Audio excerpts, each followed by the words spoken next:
Kia ora. Hello. I completely didn't realise we're about to go live just then, so you've caught me flat-footed, but it's okay. Here we are for the final of Darkness and Davokar, the very last session where we get to see what happens with the party, which has been scrambling to stay afloat for the last few sessions, really. Yeah, it's going to be interesting. It's going to be cool. I'm pretty keen to see what everyone else thinks. Again, Ryan couldn't make it today. He's off working for Uncle Sam in Korea at the moment, so he's a bit busy, but that's all right. Pentio is here in spirit because there's no way he would have survived to get in one piece back to Ambria from the Davokar. So he's here somewhere. But let's go around the circle and see how everyone's doing. We'll start with Sean. Sup, buddy? How's it going? It's been a nice, relaxing week. All these holidays that we get at this time of year. It's really nice. Looking forward to seeing how we manage to navigate this finale, because it's looking pretty grim at the outset. Maybe it's not going to last 3 hours. We'll see. No. I sat down to prep yesterday, and I was like, "Oh fuck! I don't even know if they could start killing each other straight away. They could, So all I've done prep-wise, literally, is just I have in my head what's going on around the party, but I've not come up with too much for the party to interact with. It's very much a sandbox, this one. We'll see what you guys run into. We'll see what you do. I'm fully expecting you guys to start killing each other at some point. So we'll figure it out. We'll figure out what's going on. What about you, Luke? How you doing? I'm doing really good. I just got back from work, and yeah, I'm chilling. I'm really excited to see what the end of this campaign looks like for us. And I don't think it's going to be glorious. I don't think it's going to be a finish that anyone is going to really win. There's no winners in this one. I think the Davokar is going to win, but that's appropriate enough. Yeah, well, it's called the Darkness of Davokar for a reason, I guess, right? It's not glory to vermin go. Not really. Not the last few sessions. Man, DM you railroaded us. Oh, man. Yeah, I called it the Darkness of Davokar for a reason. I always knew this would happen. All right, okay. Well, we know which two characters definitely aren't surviving today. How about you, Charlotte? How you doing? Yeah, I'm doing pretty well. Excited to get this game started and finished to see where this all ends up. I mean, I've got my plans for how I want things to progress, but we'll see how well that goes. Plans. Dun, dun, dun. Hopefully we can, we'll see what happens. It's one of those things where either we're going to struggle to fill 3 hours or we're going to struggle to stick to it. I don't think there's going to be a tidy, this is our 3 hour game. Luckily, because we're so late in the evening, we're the encounter roleplay after dark. We don't have to worry about butting to anyone else's time slot, so we'll see how it goes. But yeah, anyway, before we move on, let's do a shout out to our sponsors. The MVP of this campaign, Fantasy Grounds, our virtual tabletop of choice, which handles all of our dice rolls, other bits and pieces like the actual mechanical goings-ons and the background. Is Fantasy Grounds, and you can check it out for free at fantasygrounds.com. It is certainly not been a friend and an ally to the party, I'd say, especially Sean. You know how you sometimes meet people who just can't get along with like pets, right? We all know that one person who every time they go to a house, the cat hates them, the dog hates them, everyone hates them. This is Sean with any random system for a role-play game. I play with you in person, and I've noticed that you don't do too well with dice either. It just seems that if there was a burden in this game, unlucky, you've got it, I think. Yep. That's how it works. Yep. So the dice has managed to keep Charlotte's characters alive somehow. For the She's most had part. more characters than anyone else, though. She's on character 3. Yeah, but it's how many characters should she have had? Yeah, exactly. To be fair, that's not the Dice's fault. Yes, it Just is. throwing the shade in the last. Let's just start throwing the shade in the last episode. Am I kidding? We always throw the shade. Next up for our sponsors, we have Wayland Games, who stock a whole range of miniatures, 40k D&D, fucking anything, Warhammer, Age of Sigmar, all that stuff. Wayland Games is huge. Price is generally 10% off. Good place to go check it out. They ship worldwide, or most of the world. I've got stuff off them before, and in the Antipodes, we're about as far away as you can get. There's also our sponsors, Tabletop Loot, who sell incredible dice. Whenever we hit 20 retweets, we give away a set of dice to everybody in chat. So a tweet link will pop up. Get retweeting and get some free dice. We're giving away a few sets, and it's always fun to give away free ship. Finally, we'll remind you all how to interact with today's game. You can donate to affect the game, giving players critical successes, critical fails, roll magic surges, so on and so forth. It's all underneath the screen. Just scroll down and have a look. If you want to see one of these characters come out on top at the end of the campaign, now's your last chance to do it. Otherwise, we are done. And if you see a moment you love on the show, clip it. Use the Twitch clip function, and then we can use it in our highlight reels here on Twitter, etc., so forth. So that's pretty much all of our sponsors. If you happen to be one of these people who are listening at home live on the YouTubes, not live, after the fact on the YouTubes, we play on Twitch at 11 p.m. Eastern time on Saturday nights. This is our last Darkness and Davokar. But I'm just saying, if you turn up in a couple of weeks, you might see something. I don't know. You might see something. You might see something. Nothing's been announced, but you never know. Might not be something. Something could be announced. Something could be. You know? Hey, I'm just saying. Just saying. Anyway, serious face on. Last week, our party found themselves in Iraq pyramid, taken prisoners by these strange spider-like beings who are looking to conduct a ritual to turn them into other strange spider-like beings. And much to everybody's relief, I guess, what's called a world serpent turned up and started eating everyone. It turns out that the Iraqs had messed with someone who they shouldn't have. And in true Deus Ex Machina form, it freed the party and allowed them to effect an escape of the pyramid, which they did with much trials and tribulations along the way, being joined by Desidera, a knight of the Order of Prios who had spent a week or so in the clutches of the Iraqs, and a former colleague of Carlio. And they were able to escape before climbing up the sunken pyramid and climbing across spider webs, which, as the pyramid collapsed, swung dangling off a cliff, leaving our party in a literal cliffhanger. Where we last left, we had Verm and Carlio slightly below the cliff, clutching for dear life on this web. And further down the web, we had Desidera, heavily armored and slow she was, dangling about halfway down the cliff face. Below, a cloud of dust is rising as this world serpent is just sort of tearing through this collapsing pyramid. It's almost like a maelstrom of rubble and chaos down there.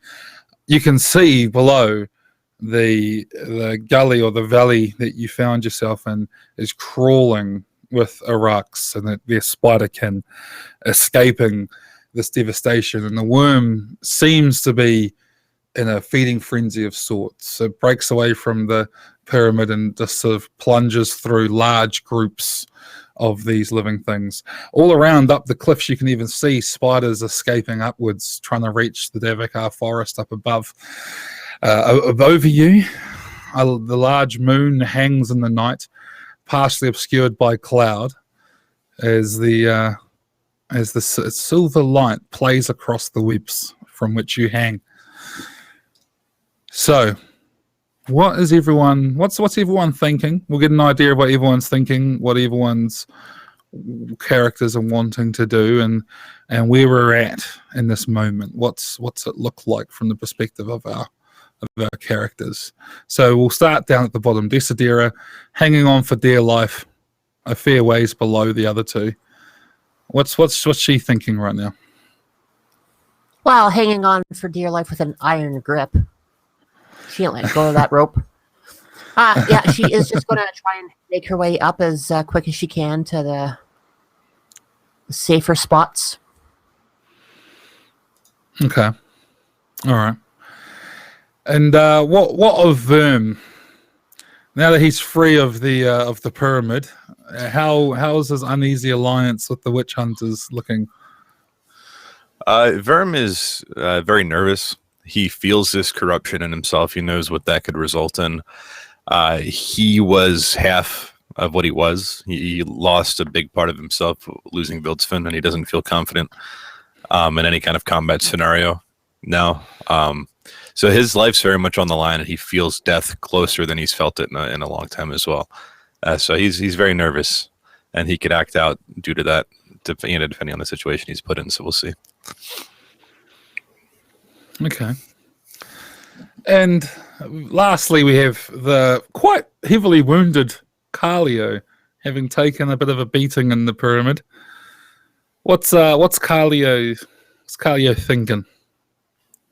Carlio wants some distance because he's feeling pretty beat up, and he's had enough of this particular set of caverns, and he just wants to get out into the wider forest and regroup with Desidera at least.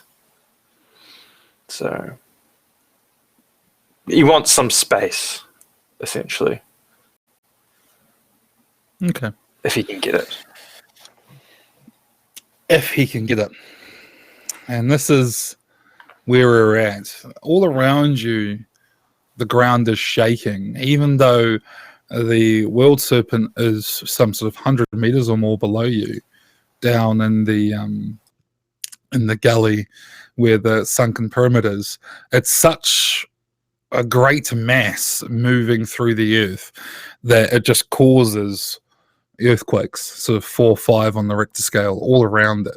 This web you're hanging on to is stuck to the cliff up above, and it shudders and shakes with every sudden movement of the worm. And you all have to climb your way up it. Luckily, it's quite a sticky surface. So it's not all bad, but we are going to need for Verm and Carlio one more quick test, just to see whether or not you fall violently to your deaths, whilst we'll need a couple for Desidera further down. And weighted down as she is by her armor, it'll be slightly more difficult for her as well. This would be great to start the session off and just like die immediately and sit here listening. Let's see. That'd be fun, wouldn't it? That's what temporary corruption's for, right? What are we? What kind of roll is this? It's just quick. So for you, that's okay. a pass. Good. Okay, so you two start climbing your way up, and you feel pretty confident. Where you are, you're close. You take your time, and you're not too worried. Desidera, on the other hand, she's not very quick. So she starts climbing her way up, and she's struggling. But luckily, with the stickiness of the web, it's not so bad. The others make their way up to the top of the cliff. Do either of them attempt to do anything to help Desidera? Carlio is going to pull out his rope and sort of throw it down to give her another. I'm guessing there'd be like a tree trunk or something like that nearby that he can anchor himself to. But he's just going to try and give her another thing that she can grab hold of. So she's not at the mercy of this one sticky web of rope. Sticky web. I don't know how that mechanically going to play out. Oh, we'll factor it in. Can we get another D20 from Desidera, please? Okay. It's weird because on the screen it looked like it was a It 20 said for a a second 7. there. I saw a 7 on my screen. It's really weird.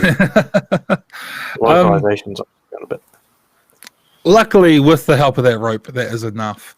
And as the earth sort of heaves and shakes, and everyone's sort of struggling to stay upright, slowly the heavily plated knight is pulled up and scrambles onto the surface. Where you guys are is on what was once a flat part of the Davokar, and then the pyramid that was once here. Basically, there was some rendering of the earth, and as the earth sort of ripped open, the pyramid sunk and created this gully or this canyon, and you're now on the edge of it. Although what's worrying is around you, you can hear the sound of landslides and things like that, as this destruction is causing a fair bit of erosion all along the face here. You'd know that the edge of this canyon is not a safe place to be. Nearby, the Davokar, dark and imposing and night as it is, stretches off away from you into the night. What is everyone up to? I imagine everybody's probably quite out of breath because we've been either fighting or running or climbing pretty much non-stop since that the troll started singing. Yep. So yeah, which was about an hour. Yeah, at least. So Kalia's gonna start hauling up the rope that he chucked down to Desidera and just collapse on his back, panting heavily for a moment or two, maybe a heartbeat, 10 seconds, something like that, and then roll to his feet and start limping, I guess, towards further inland away from the gully with the sunken pyramid. He's not going to say anything because he's too out of breath. Yeah, Verm would have perhaps taken a bit more initiative as they were a bit distracted with the rope, and would have just tried to make his way to safety outside of the range of the collapse. Tried to get a view of what surrounded us, whether it be these spider people having retreated somewhere, or just what the path of escape might possibly look like. Yeah. Well, as you go deeper into to get away from this cliff, you sort of have to head deeper into the forest. So they're all down below you for the most part. You saw some scrambling up the sides. I mean, they're fucking spiders, right? They can go wherever they want. So you saw some of them scrambling up the sides of the cliff, but most of them seem to be escaping, basically just away from the pyramid and the canyon. So for the most part, the threat is sort of behind you and down the cliff face. At this stage, anyway. As you sort of go into the Davokar, you lose, especially because it's nighttime, you quickly lose any sense of your surrounds in a way. And there's no way to sort of get a better view unless you sort of stay up on the cliff, which is dangerous, kind of. You can escape into the darkness of the forest, though, obviously. Doesn't sound like much of an At most, I would have got my weapon all glowy with the witch hammer. Give us some light at the very least, be able to navigate by. Okay.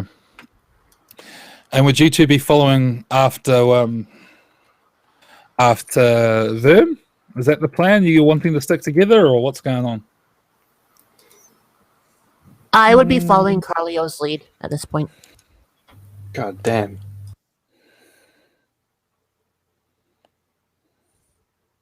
Yeah, I think at this point, spider monsters are more scary than witch monsters. So probably it's not even a conscious decision. It's like the sort of base instinct of an us versus them response. So Carlio is just going to stagger in the footsteps, not consciously, I guess, at this point.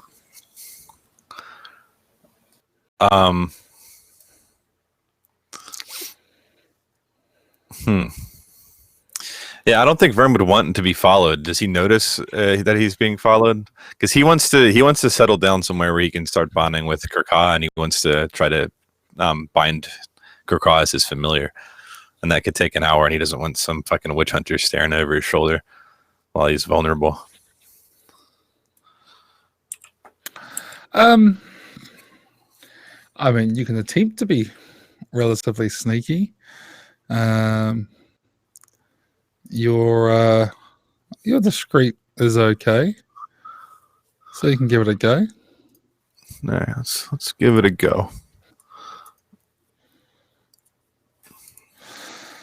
Yeah. The party. Well, you guys have finished pulling up Desidera, and you make your way inwards for a bit, and you know them headed off in this direction. You know he made his way this way, but you've sort of lost sight of him. You don't know where he's gone. He's vanished into the dark. You could, if you wanted, make an active effort to track him, but at this stage, he's effectively sort of he can't have gone far. He's in the forest nearby. But either you've lost him, he doesn't want to be, he wants to be lost. You don't know for sure. You didn't see him actively avoiding you. He just sort of, while you were pulling up Desidera, he kept walking, basically. Yeah, that's fine. Carlo is going to keep going further until the sound of and the sensation of the unstable ground sort of fades away slightly, or the magnitude is less. He doesn't feel so at risk, and then he's just going to plop down next to a tree and try and catch his breath. Okay. Right. So when Verm goes to do his ritual, is he setting up like a circle first or anything, or is he just going straight to trying to do this ritual with Krikor? Given he's always as cautious as ever, and even more cautious now, even though he's also in a bit of a hurry, but the circle is, by instinct, he would have performed that first, or begin to at least. Okay. To conceal himself while he's vulnerable.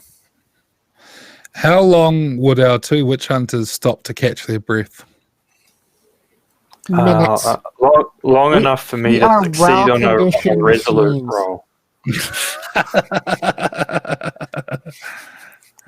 So, sorry, what was that, Sean? Long enough for me to succeed on rolling for recovery. Okay. All right, then. So we'll treat this as basically a new scene. So any temporary corruption anyone has is gone.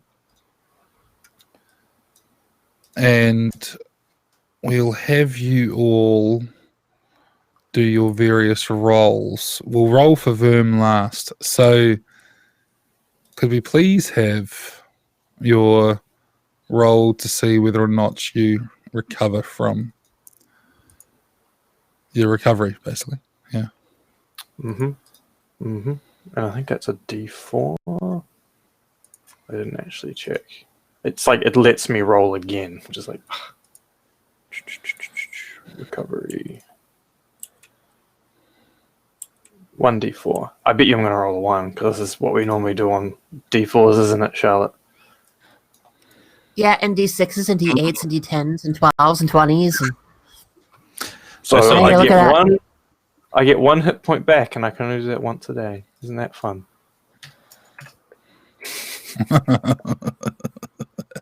That's very unfortunate.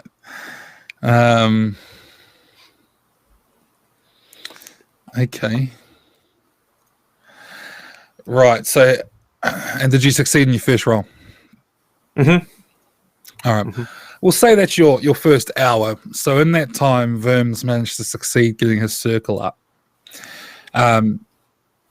What are you guys doing when you're taking this rest? Are you chatting amongst yourselves? What are you up to? Paint us a picture here. Let us know what we're seeing on screen. So we then know what Verm's situation looks like in relation, basically. I would see Carlio as sitting against a tree, trying to do his best to get himself back into a bit of a fighting shape for a witch hunter. I would just be standing around the tree, facing out with my my hammer glowing, looking to see, making sure that nothing's coming at us, just standing there quietly, not really wanting to talk at this point, not wanting to say or make too much sound one way or another. Mm-hmm. Okay. Kelly would just ask at some point, he'd just say, Desidera, do you have any sort of herbal cure? Anything? It would be just a short reply of no. 'Cause I bought no gear. Didn't expect all of this long. I brought more arrows than I did herbal cures. I should have. Anyway. And then he's just gonna literally he's just resting, trusting in Desidera to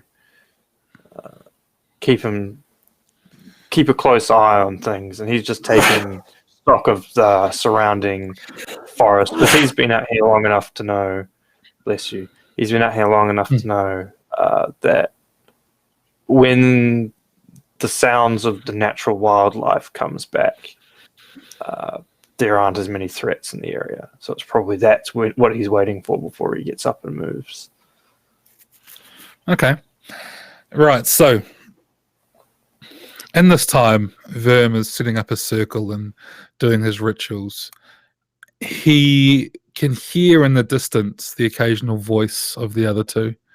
He knows they're close, but the nature of the Davokar means he can't be 100% sure how close or how far, especially, voices carry on the wind and they echo funny in places, and he feels secure that he's somewhere private. And he knows that they're close enough that if he tried to move away with some urgency, there's a good chance he can make a noise and be found. So he finds a place he's confident he can set up a circle, and he starts work. Soon he has a circle set up, and while the others are resting, he has the time to do his ritual, familiar, which I'm not sure if there's any roles or anything involved with that. Inherently, I don't believe there is. But this, like you said earlier, it's kind of vague how you actually acquire like this bonding experience. Well, yeah, you've already got Krakor, right? So yeah, you're infusing bonding yourself with this creature. Now, Krakor's only a little violin. It's this little crow. Doesn't have a hell of a lot of hit points, and also doesn't have a hell of a lot of resolute on his own. There is a small risk that when you if you transfer your corruption to him, you could potentially hit a threshold and have a catastrophic follow-on of effects, just so you know. Sounds fun. Yeah. Also, as with all familiars, if Krakor and his handful of hit points are lost, you suffer wounds. But given the emergency of the situation, I can understand the need to make the most of the tools you have with you. So you already have a pretty good relationship with him. You've sort of, borrowed beasts with him and done the whole, wagging thing a few times. And so, without question, the little bird sits in your hand and you're able to incite your incantations and do your ritual. There is a bit involved, though. And, luckily you're inside your circle, which helps mask what you're doing. But there is a small chance in the darkness the others might notice. So we'll have them both roll a vigilance test, although your vigilance is at -5 in both cases.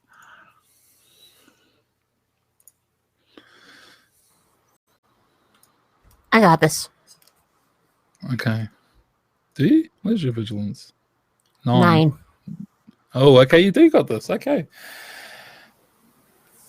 You think you can hear, like, on the wind, mutterings, like faint mutterings, like someone is whispering or something. You don't know much, but you can sort of tell that over there in the distance, not entirely sure how close, it's dark.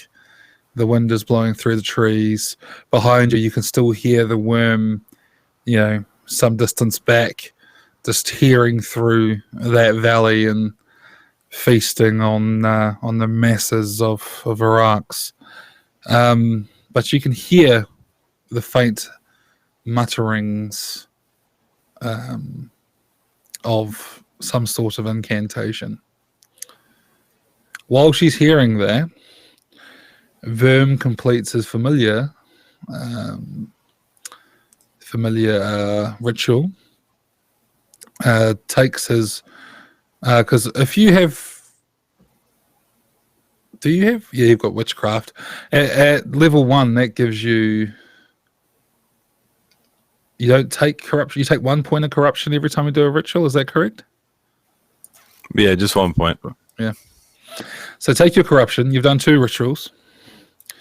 But you now have Quakor, your violing, as your familiar. And, it's different.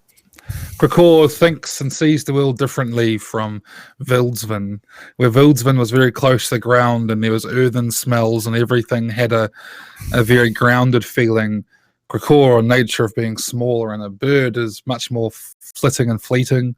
The world is seen through like a bird's eye lens, effectively, like a fisheye lens. It's everything sort of is, you've got a little sideways vision, looks around a lot, and it's a whole different feeling. It's this, you've gone from something which was big, solid, and stable to something which is small, active, hard to see, quick to move, but it's a different feeling. And I don't know if Verm is the sentimental type, but he might be prone to a tang of missing Vildsvin in this moment. Quakor is Verm's rebound. It's something a bit different. Like avoiding himself, not completely filled, but slightly. And that emptiness is there to remind him. So with this ritual done, what was Verm's next plan? His next plan, well, the benefits of, despite the fact that Kakala is weaker and less combat capable, and could die easier, familiar is basically, he's able to telepathically communicate with it, and I think perceive through its senses. Yeah. So this comes with a greater benefit of not having to actually borrow a beast to have greater vision. So he wants to go try to find out where the witch hunter is, using Kirkaw, and where this new companion is as well. Okay. So as Kirkaw sort of launches up into the air, Desidera is having this moment where she's realized that she's heard this muttering on the wind. Does she pass it on to Arcalia, or what's the discussion there? I will place my hand lightly on Carlo's shoulder to get his attention and quietly, and a little bit more than a whisper, say, "Where has that accursed witch gotten off to?" I have no idea. It matters little in my current state. There's not much I can do. Perhaps we find another from the expedition. If there are any still around, we can resume the search. But absent a tracker or a trail, there's not much I can do. Today, at least.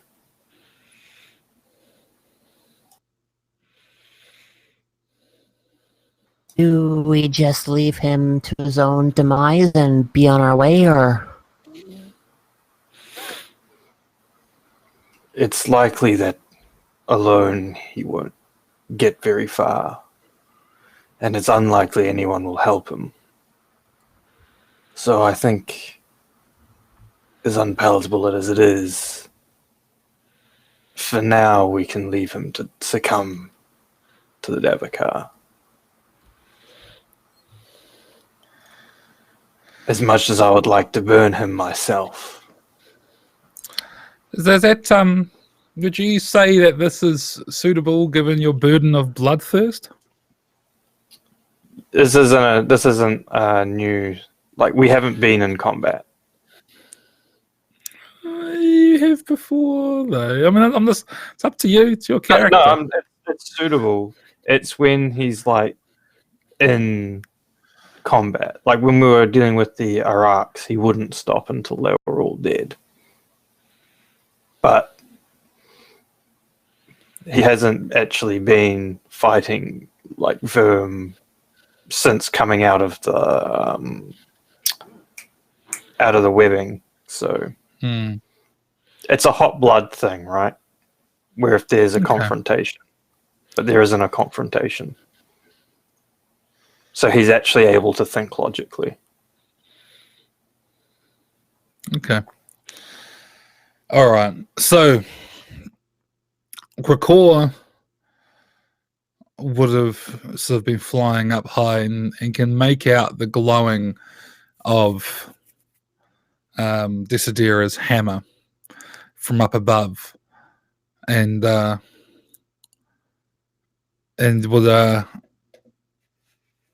you would have sort of swooped down, and you would have just missed that conversation, but you could catch them, basically doing their sort of their thing, right? They're resting there. They're about sort of 80 meters away from you. That sort of thing. So they're nearby. They don't seem to be that content in trying to find you at this stage. Yeah, he intends. The benefit of this, at least the way I imagine it, and it's written, is I don't think this requires him to be like seated concentrating like he had been with the ritual. So he's got this like weird double perception thing going on. So he's kind of following safely behind Krakor, as Krakor. He intends to follow them, using Krakor as a forward scout and follow in their path because it's safer that way than venturing off on his own. But he wants to keep a very safe distance himself. Okay. All right. So, what is the plan for our witch hunters for the rest of the evening at this point? Well, seeing Desidera is not going to be one offering much input. Kallio's priority is distance, getting to some more discreet shelter, rest up until daylight, because I think it's quite late in the evening. Yeah, if I recall. And then head out in the morning I think they came along via a river. I can't recall how this expedition got, because they'd be retracing the footsteps of the expedition back to civilization. You've moved well away at this point. It's been several weeks before you were near the river.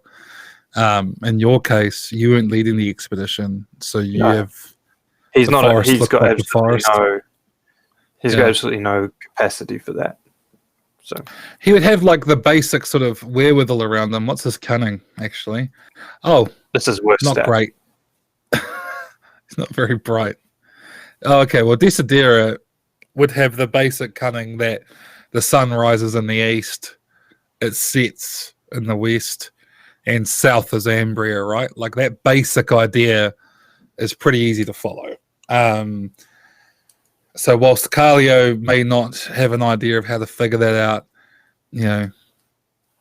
Desidera would know a rough approximate cardinal direction to move in. That's a lot of forest to move through. However, but that's the sort of thing you could do. But yeah, you'd rest out the night. I'm assuming that Verm, seeing them resting out the night, would nearby somewhere safe also rest out the night. Is that the plan?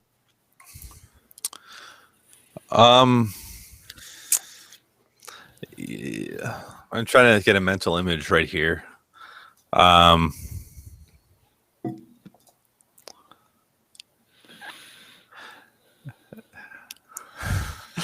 Verm's going to use this opportunity to have Kirkaw attempt to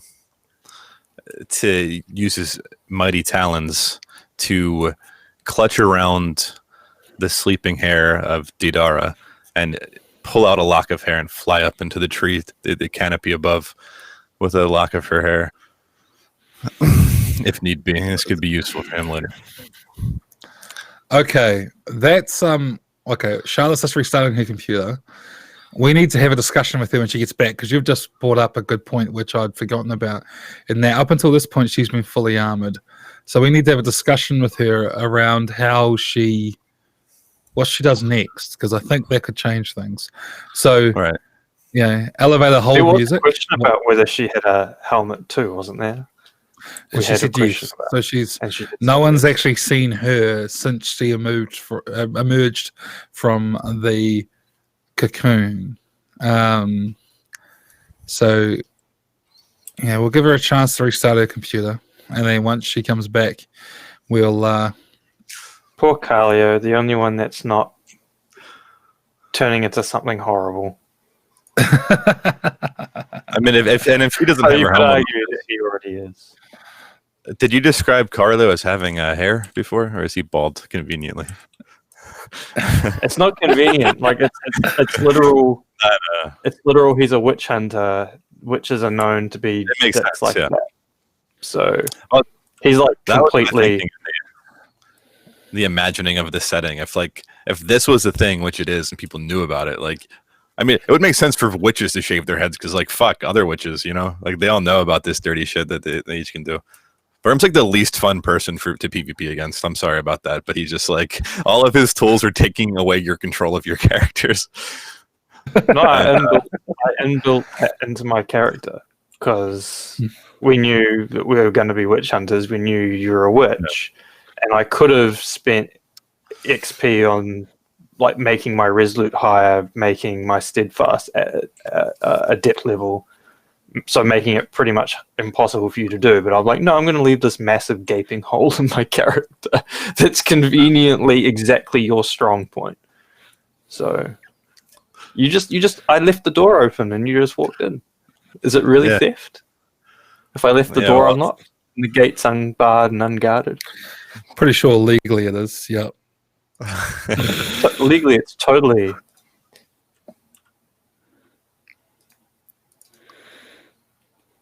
I'm not sure how well people are sleeping. Anyway. No, I mean, yes, there is other stuff going on, which I'll get to as soon as Fox gets back. How is it that Charlotte is a fucking programmer and all of this and doesn't have an SSD drive? How is she not back yet? You know what the best part is? It'll be like her entire system crashed. Just oh no, I'm blue screening, I can't get in. And how does it'd be funny if the season finale ended not in TPK but technical difficulties. All right, okay. Do we have you back, Charlotte? You're back? Maybe, possibly. We shall see. Yeah, it's still a bit broken up. Okay, that's fine. So, okay, what you missed was Carlio was suggesting we all rest for the night. Now, the reason why we waited for you to come back is because up until this point, you've been fully armored. Obviously, one can't sleep in plate mail. So, what's Desidera doing here? Did you say can't? Or shouldn't? Bit of both. You're not going to get much of a sleep, put it that way. It's rigid stuff. Imagine trying to sleep on a bed with a wooden bit of like a bit of wood here and a bit of wood there, and it's not made for that, right? I mean, yeah, hey, you can try and give it a go, but yeah.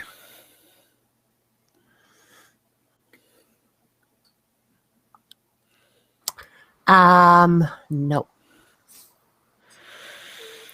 No, As isn't what? in, no, isn't what? Just no. It's just me and Carlio right now still, right?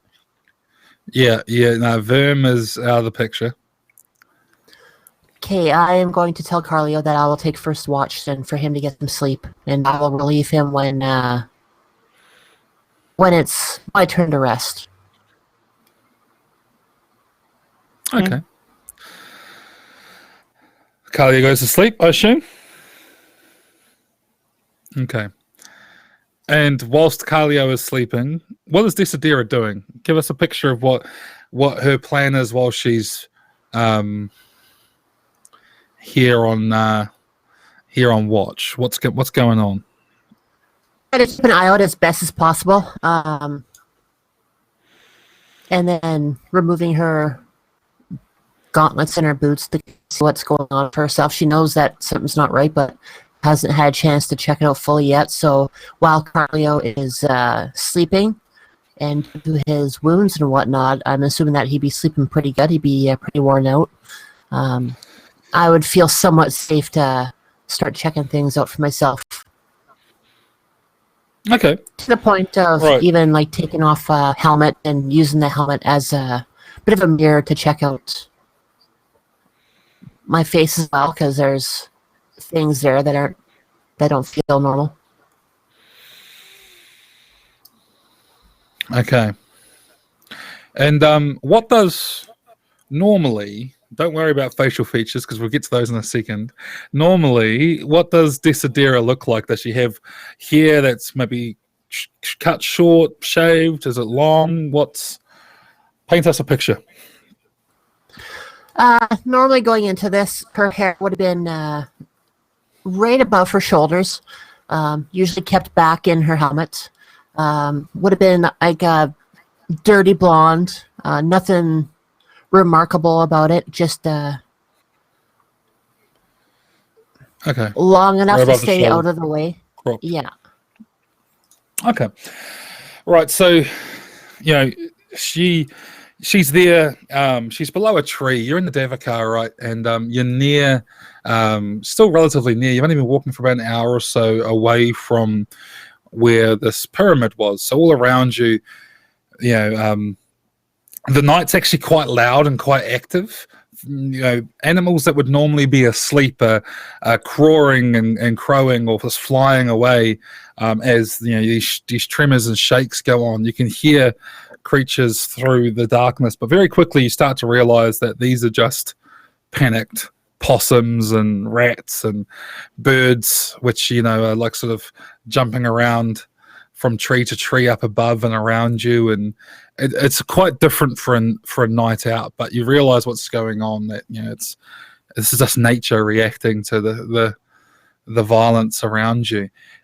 You can hear occasionally the loud horn-like blasts that come from this worm as it surfaces and roars before consuming other creatures, and the trees are just alive with the tremors from this thing as it tears through the ground. At this point, you feel like you're on the outside edge of like an earthquake that's going on in the distance. You sort of undo the laces on around your wrist with your glove and take it off, and your hand is looking very pallid. It's very pale, red splotches that you can make out in the glow of your hammer. And as you look at it, you realize that a couple of your nails have come off, causing open sort of painful wounds on the tops of your fingers. And your skin is very clammy and wet, in a way that like if you ever had like a bath too long, or if you've been in like a really humid environment like a jungle, sometimes you feel like if you wanted to, if you scratched too hard, you'd draw blood. Like your skin's slightly mushy at the moment, just because of this wet stickiness. You do the same with your other glove, and again, you notice, as you're inspecting your hand, a fingernail comes off. The formation of your knuckles isn't right, and as you sort of clench your fist, you feel bones moving around in your hand in ways that they shouldn't be, and you actually really struggle with your ring finger and pinky on one of your hands. They move in unison, almost like they are a single joint, despite being together. I can see you moving your hand. That's good. That's good. So this whole thing is quite immersion. Yeah. This whole thing is quite unnatural, and I should imagine concerning. How that concern manifests for Desidera, I don't know. Yeah, she's your character. She could be doubting, her faith. She could be resolute in her faith that Prios will help her through this. I don't know. What's Desidera thinking as she's seeing the state of herself? Personally unnerved, but she knows deep down that this wouldn't be happening unless it was Prios as well. So moving forward anyway to exact his will be whatever I need to do. Okay. She pulls off her helmet, and in the light of the back of it, she sort of gives it a quick buff and looks in the back of her helmet and gets enough of a reflection to sort of make out. It's a rounded surface, so it's a bit distorted anyway, for which you're thankful. One of your eyes seems larger than it was previously and black. And as you sort of hold the mirrored surface a bit closer, you actually realize that the iris is like shaped like that, as if a line's drawing down the bottom, and it's almost like it's going to go through sort of, what's it called when bacteria splits? What's the word for that? I almost said osmosis, but I know that's wrong. I think it's mitosis. You could just say cell division. Yeah, basically, you feel like your eye is in the process of, like, it's swollen and then it's about to split. And the other one seems to be doing something similar but is lagging behind a bit. Your jaw has a painful red line down here, and your teeth have parted on both sides. And as for teeth, a lot of them have fallen out at this point. Your molars are mostly gone. If you reach inside and feel around, you can feel that the ones that are left are loose. Your nose seems to have collapsed. Where the bridge was is now gone flat. Your hair is falling out. It's clumpy. It's not right. Your skin, again, pallid, pale, reddish colors over sort of grey pale sections, and again it feels mushy, like if you were to scratch violently or get a nick, it would just almost slough away. How does she react to the sight? With utter disgust, kind of shies away, wants to throw her helmet as far as she can throw it, so she doesn't have to see her own self. I mean, she wasn't an attractive woman to begin with, so she's not. It's not vanity. It's not vanity. No, it's the inhumanity of what she sees is what's gotten her unsettled. It's probably that whole thing where you no longer recognize yourself, right? Like, yeah, you have an image of what you look like, and then one day you wake up and you look like a cat. You're like, no, I'm not a cat. Why do I look like a cat? What's going on? I'm a furry now. Oh God, kill me. Oh, hey, now we don't shame. No, it's just the change in identity. So now here's the other question. How does Verm react when Krikor sees this? A mixture of feelings, I think. He's intrigued, more cautious now, and a little giddy. like a little strangely like, I wonder what's going to happen now between Carlio and her, because obviously they're not as much allied as he might have thought. And her fingernail falling off was actually super convenient because he doesn't have to snatch any hair out of her head. She's got little bits of her body just like lying around now. Might have to scoop up one of those, and for safekeeping, just in case he needs it. But yeah, he's really intrigued by all this. All right. Just so Charlotte knows that we weren't screwing her over whilst you were restarting your computer, Verm said that Krakor was coming to have a look-see. Tell you what though, Charlotte, roll me a D20. Oh, that's quite good. That is quite good. Let me have a look at your stats. All right. You notice a bit too late to do anything about it, but as you're sort of sitting there in your frustration and sort of, you throw away your helmet and you're sort of standing there just like, understandably, what's happening to me, what's going on.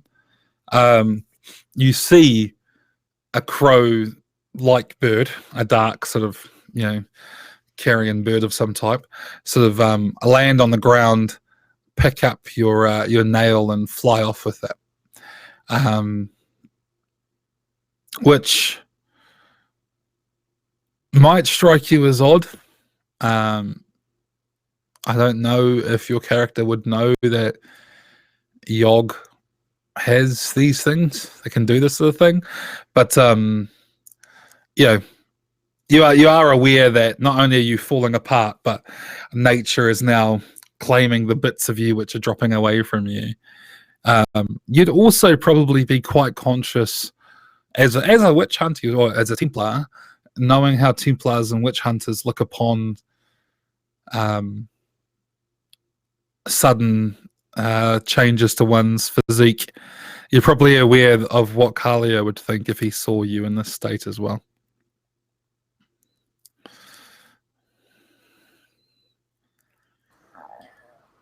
Yeah. He would understand.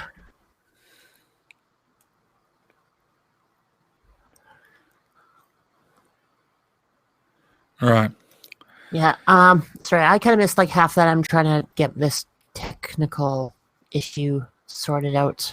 Yeah, right. Seeing everything that she's seen, she would not take the risk of being unarmored in front of Carlio. It's getting hard enough to talk in front of him. So even just leaning up against a tree when it's her time to rest would be the extent of what she would do. If she's able to sleep a little bit, fine. If not, then it's better than the alternative. Okay. No, that's fine. So she carries out the rest of her watch. As she does so, like I said, it's very much the same scene as before. Slowly, the tremors get further and further away and get quieter. They're still there, but they are sort of receding. While this is happening, what does Verm do?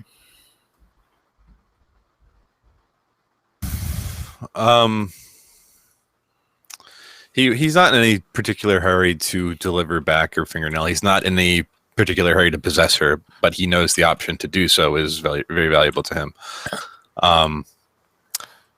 So he just continues watching as they rest, but might actually have Krakor return to him, finding that he's also becoming fatigued and he might need some rest of his own. And with this being a bit of an insurance policy for him, and with Krakor's vigilant eye, I think he feels comfortable to actually get some rest within his circle. Not comfortable, but as comfortable as he might ever get in this situation. So I think maybe that's something that's, unless he could, I don't know. I think it would rest. Yeah, that makes the most sense. Okay. After a time, Desidera would wake up Carlio and inform him it's his turn to watch. I'm assuming that Desidera just basically sits against a tree as best she can. It's probably the most comfortable you can get in full plate armor. Yeah.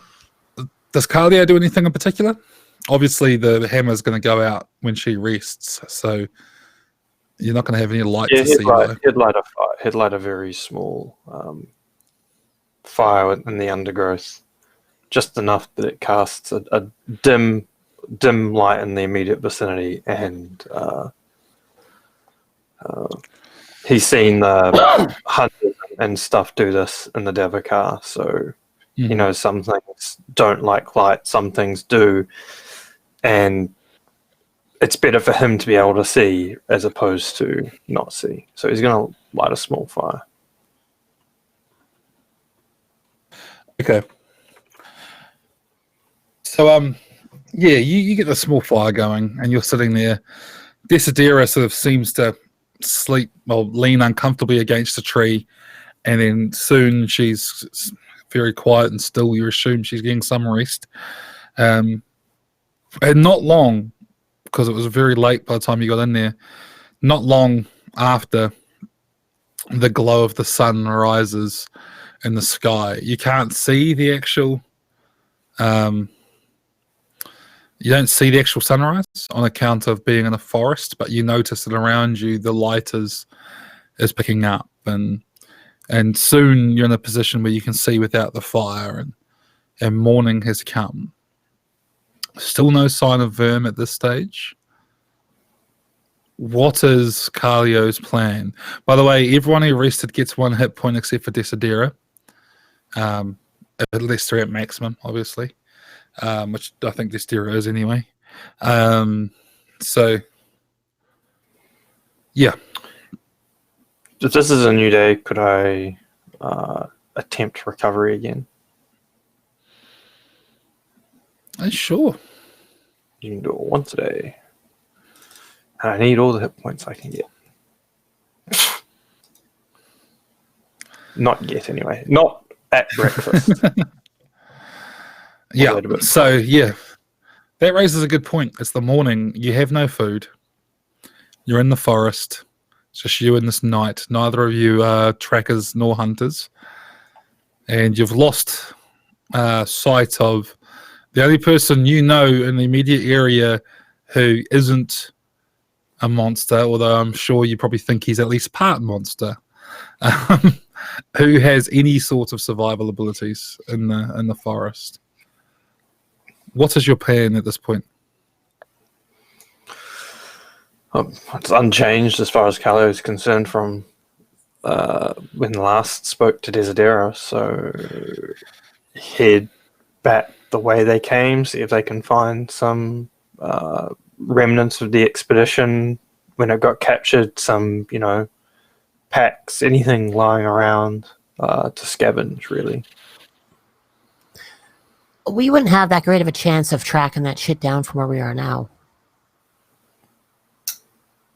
Neither one of us are trackers. Both you spent considerable time wrapped up in web and carried through the forest for you don't know how long, several days.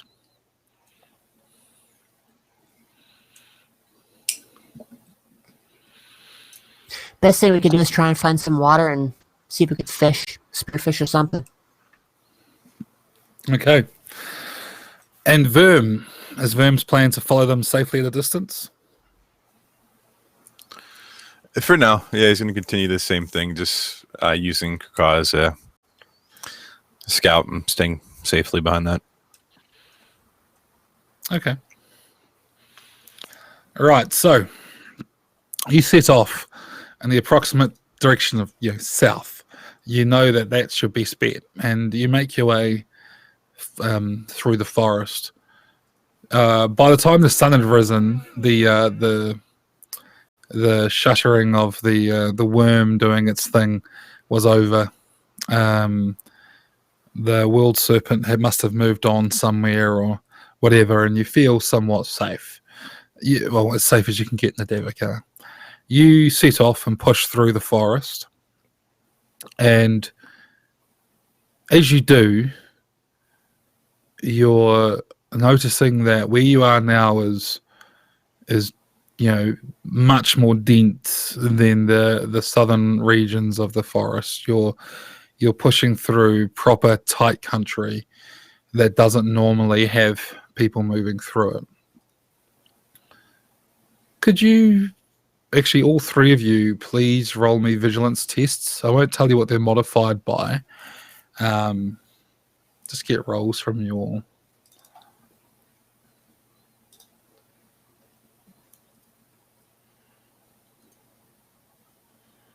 Okay.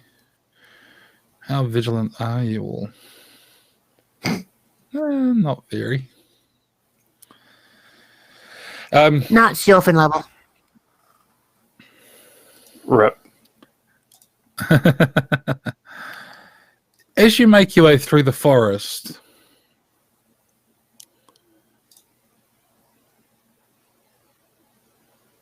a number of things sort of seem to happen, really. Well, or don't. In the case of Carlio and Desidera, you keep moving south. You're just in the forest. It seems to be without direction, and you actually slow down during the middle of the day because you can't get a calibration on what direction you're moving in based on where the sun is during midday.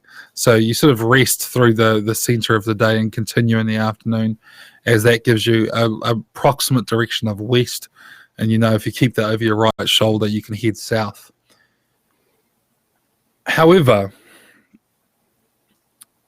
Verm, or rather Krikor, notices as he's sort of flying up above them and looking down through the forest that the party doesn't seem to be alone at this point. They notice, he notices a bear-like creature, albeit smaller than a typical bear. Like, think like a black bear. Like, it's not as large as some other creatures in the forest. It's not like a big fuck off brown bear or anything. It seems to be following them. This creature is called a Biogorn, by the way. And it's carefully following them through the woods. And what stands out, you're used to these things, they're generally lone creatures. You've got bushcraft, so you'd know that these things are they tend to move around alone. They keep to themselves. They generally go after prey animals and things. They're not a huge threat to people unless they get close to their dens. But what you do notice is that when they stop and rest, it stops, and unnaturally so. You soon realize that whilst this thing is stalking them, it's stalking them with a level of intelligence that you wouldn't normally associate with a wild animal.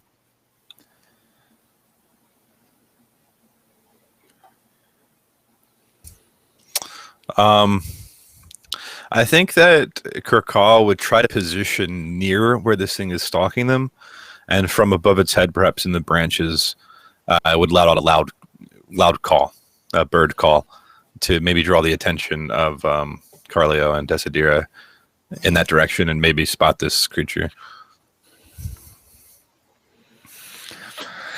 Okay. Can I have both those two roll me another vigilance test?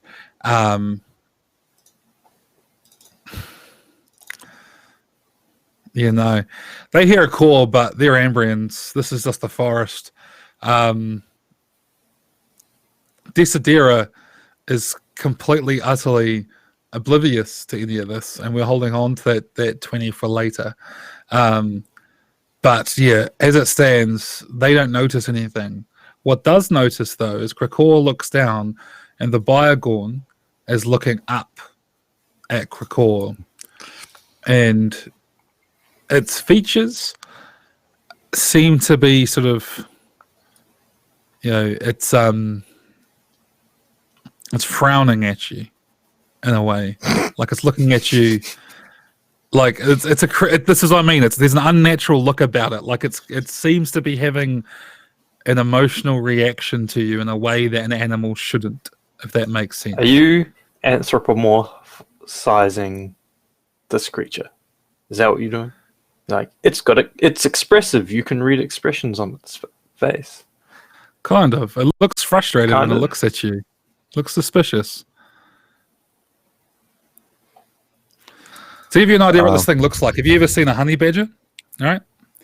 Imagine a honey badger, but bigger, the size of a black bear. And it's like the same color as, say, a brown bear. So it's got like a honey brown coat. And it's this like long, sloopy sort of thing. They're known to be quite tough and ferocious. Yeah. Well, Kirkal would respond to that by immediately flying straight up in the air and then dipping above the canopy to get out of sight of this before it has a chance to perhaps attack. Okay.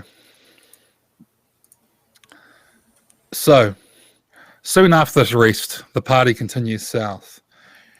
And Would that be a good opportunity to try and roll recovery? yeah, give it a go. Go on. You're not going to pass it. I So. need those hit points. It's less than 15 is all I need. That's it. Okay. And then I'll roll another one. Whatever. I'll take it. I need those hit points. I need those hit points. So feeling restored, you head south. And soon you notice that the ground underneath your feet is getting firm. You're walking on stone, and then you realize the stone has order to it, and that you're walking through, on what was once some sort of road. And you realize that you're in an overgrown ruin, and the shapes in the forest around you have taken on a structure that is unnatural, because they're not necessarily man-made, but they're made. Stone. Yeah. Flagstones, sandstone that's been shaped and polished into bricks and laid out. This makes your going a bit easier, although the road is broken up by the roots that move through it and things like that. But it doesn't. But you know, you're pushing through less undergrowth here. It's easier to avoid the weeds that do sprout up through these flagstones.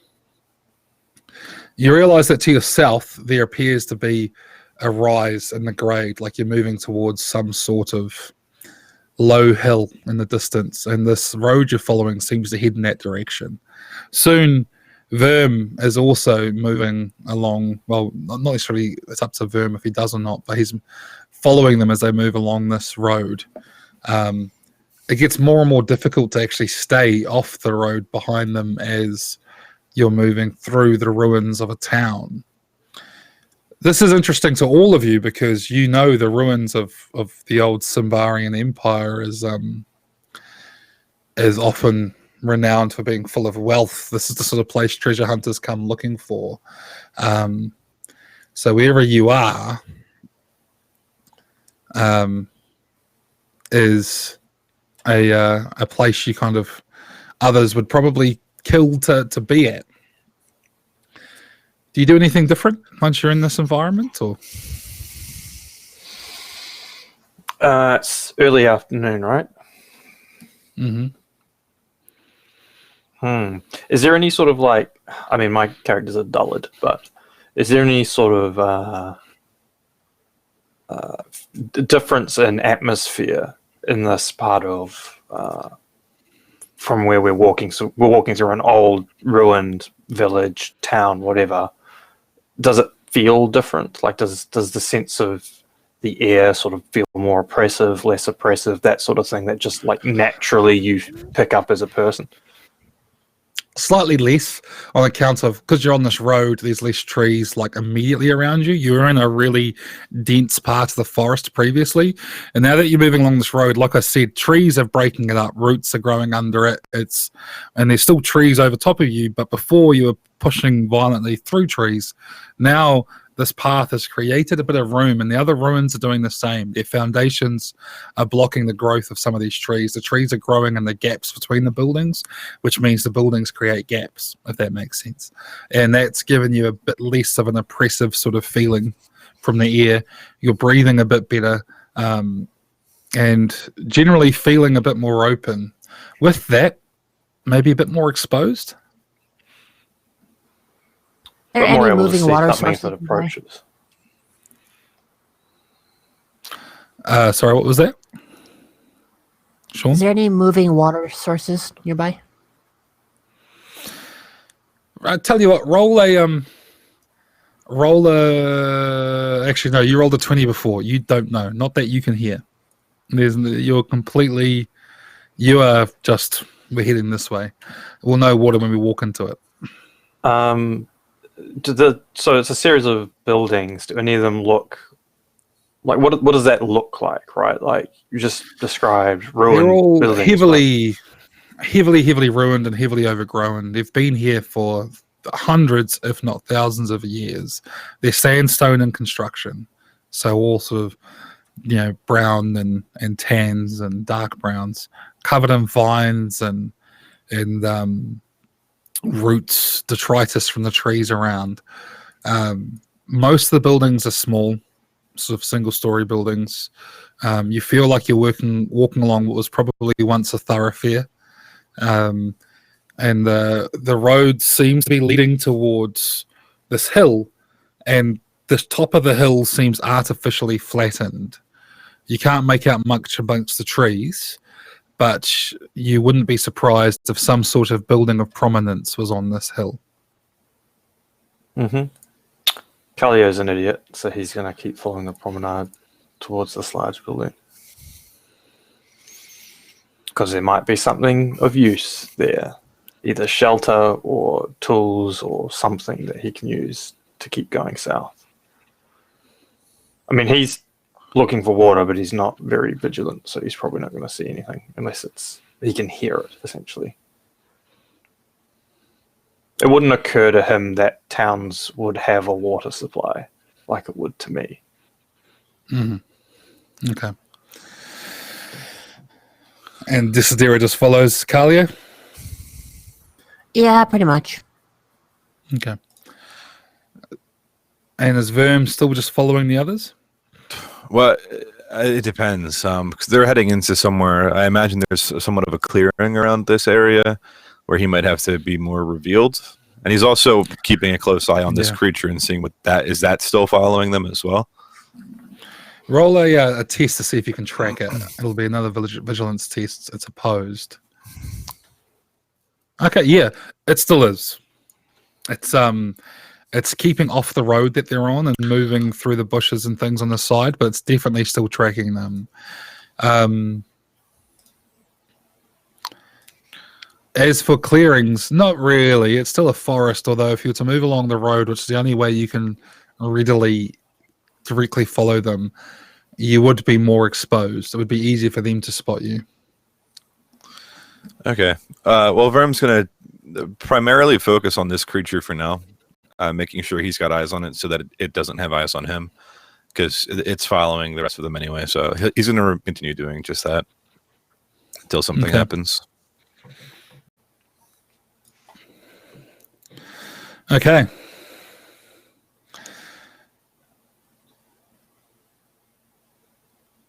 The other two keep moving along this road.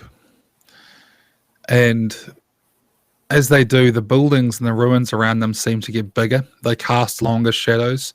And whilst they are still heavily wrecked, you probably wouldn't feel safe to be moving around inside them.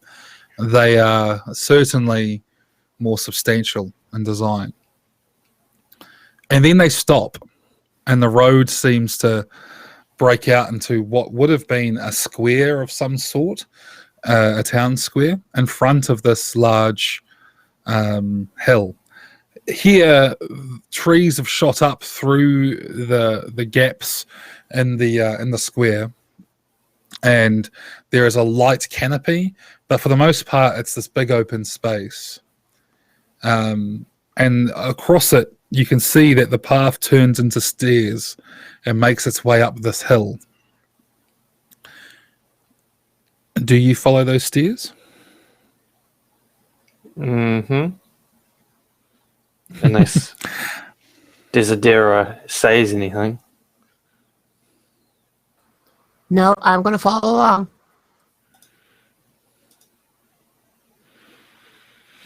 Okay.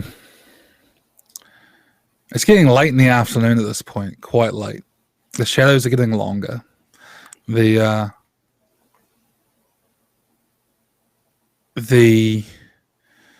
days, they're short. You're in winter. It's quite damp, but through here you've got a fresh air blowing.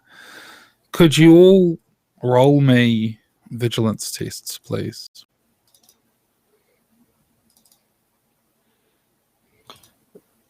This character's failed every single vigilance test. It's great. It's not even his worst stat, but he's just failed all of them.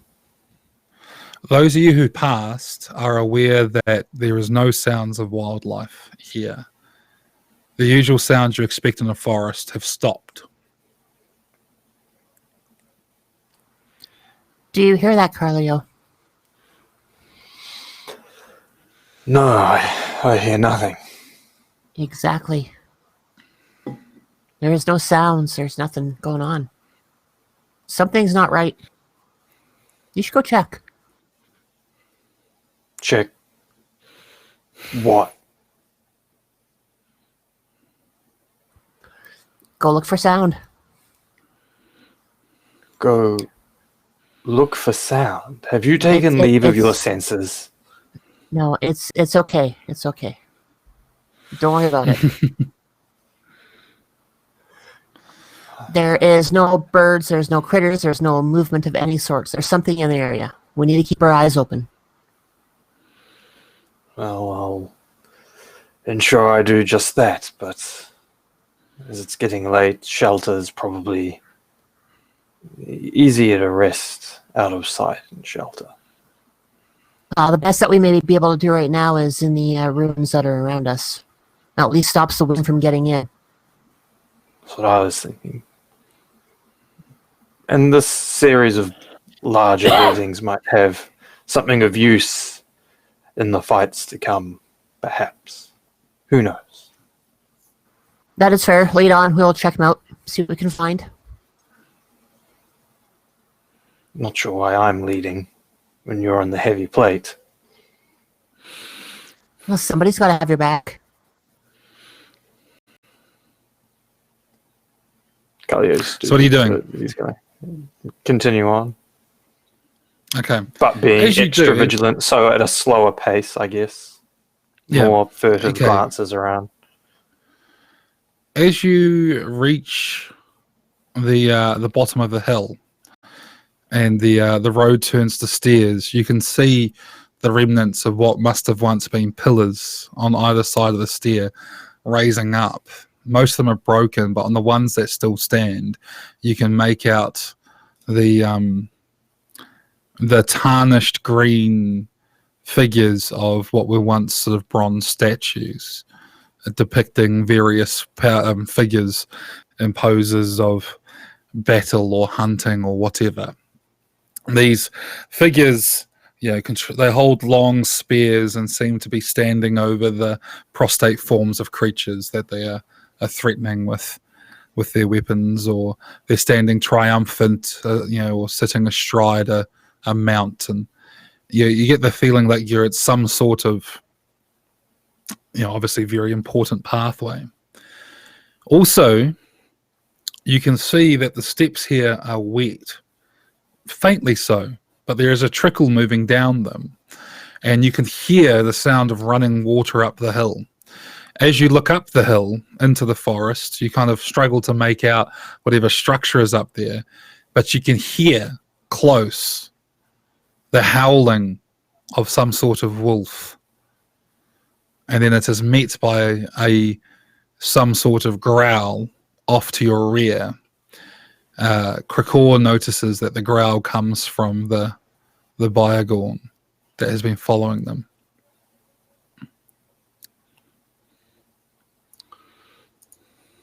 And Is that giving attention to anything in particular right now? Having been watching it? That's been following them. That's all it's been doing is following them. It's been keeping its distance, basically doing what you're doing without the benefits of a familiar. And the growls seem to be in reaction to the howl. Like Okay. you visually reacted to it.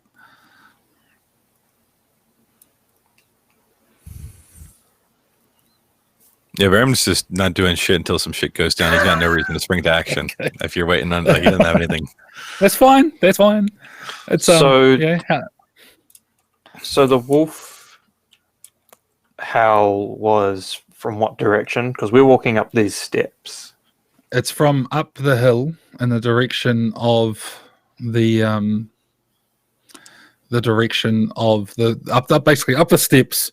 You can hear running water, and from very close to that running water, by the sounds of it, you had this howl. And then after that howl, there was a growl from behind us, which is... Yes. We didn't know this thing was following us, but the thing that's following us. No. Yes. Okay. So Calio's going to pull out his bow and just adopt a ready stance and wait and see if something pops up. Yeah, I'll have my Okay. hammer and my shield equipped. Okay, you stand there at the base of the hill, having heard this, and then a minute or two goes past, and then you can hear a faint growling from the ruins up ahead of you of some, beast.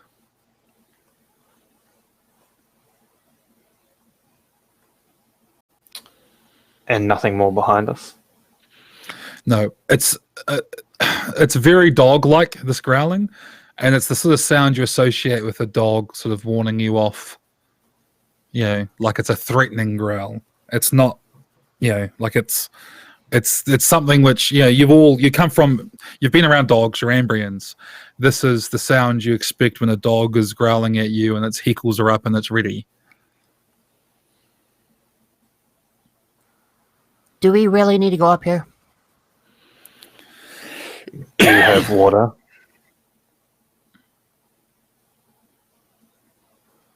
Good point. At that point, I'll... Probably not just a dog, though. It's never just a dog. At that point, I'll go... I'll skirt around Carlio to get in front of him, and then take the lead with my shield up and start moving up the steps. Okay. All right. So, at this point, I need to quickly just fill out the initiative sheet. Because, yeah. Sorry, just bear with me a bit. I have not prepared for this. It's 3. Okay. It goes there. Right, so you move up the cliff, and then as you do, this growling rises, and then with a sound of rage, a very large wolf emerges from the forest, like basically pouncing. Who's in the lead? Desidera. Me. She went in front. Okay. Yeah. You had an arrow knocked ready to go, didn't you? Calio did. Yep. All right. You can take a shot at it. It's at -5 to hit. I think I'll just have to quickly check something because I think this doesn't apply to melee. Because there's a whole stats thing, like you use this in place of that. I'm not sure if it works in place of. No, not that one. I've got 2 of these, and it's like, which one is it?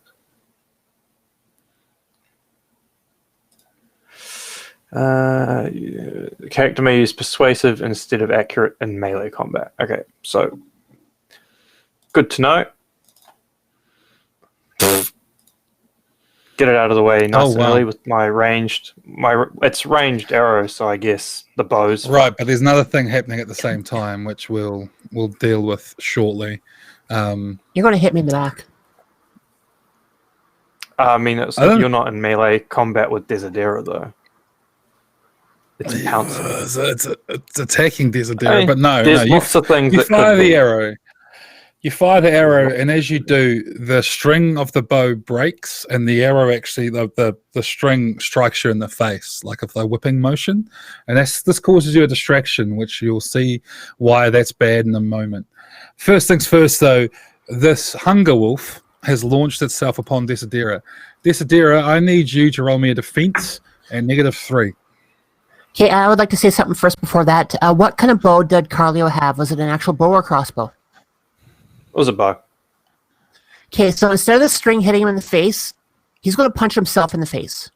And I am speaking from an example. Like, I have had this happen. I was pulling my bow back, and my string snapped, and my hand just went whack, and it was not pleasant. Yeah. How does it even work?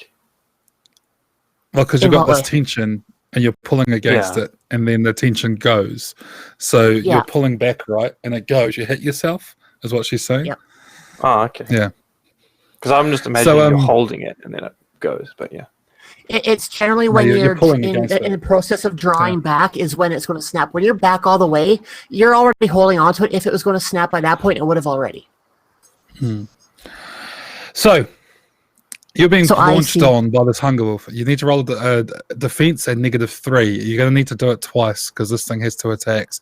This large wolf, it's got long, thick, shaggy fur. A 20. Okay, for that one, I need you to roll your armor. It's just 3 attacks. Yeah, it's on you. You need to roll your armor. Remember when we said Fantasy Grounds? MVP? We're already 3 20s in. No ones. Only ones for damage dice. 3 20s in. Your armor's a D10.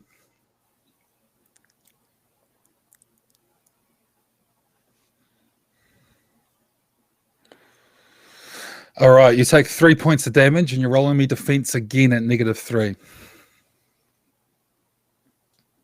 Okay, so this thing's on you. It swipes at you with one paw. It manages to sink its teeth into your wrist as you pull up your weapons to defend yourself, and its other paw swipes at you and misses. At the same moment, emerging from behind you all is the Biogorn, and Carlio is so distracted that this thing also gets 2 attacks on him. So, could Carlio please roll me a defense? It's just a flat defense. Mm-hmm.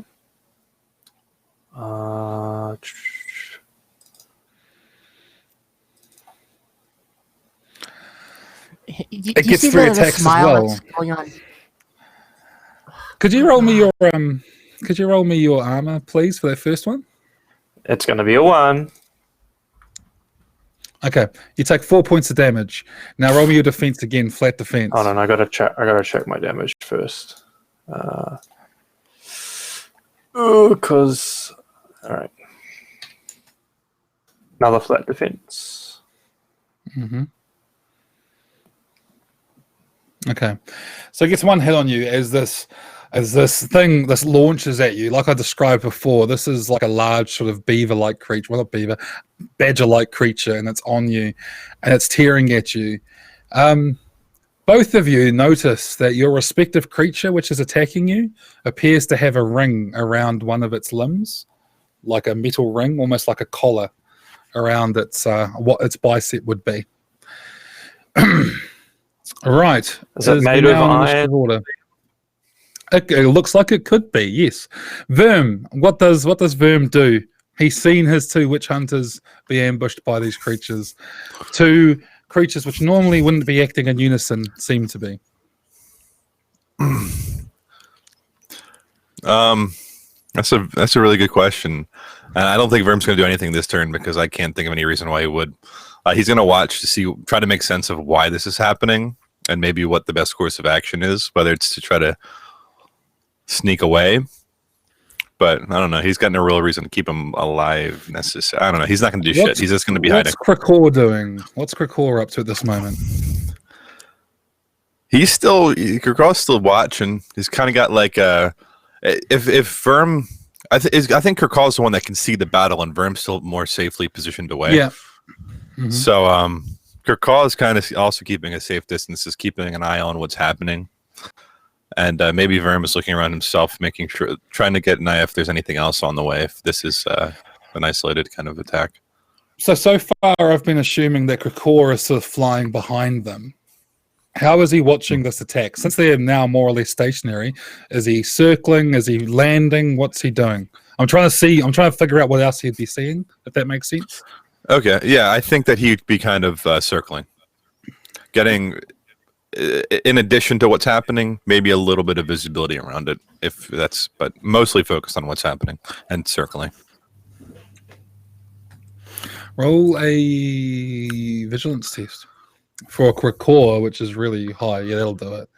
As he's circling, he can see there's this large ruin on the top of the hill, right?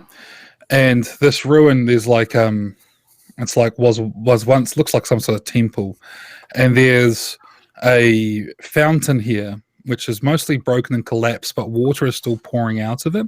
That fountain is causing a waterfall in through a collapsed floor in this like temple-like structure, and down below, as it sort of plunges into darkness, it looks like it goes deep below this hill. He notices a faint blue glow coming from in there, almost like a bioluminescence of some type. Also,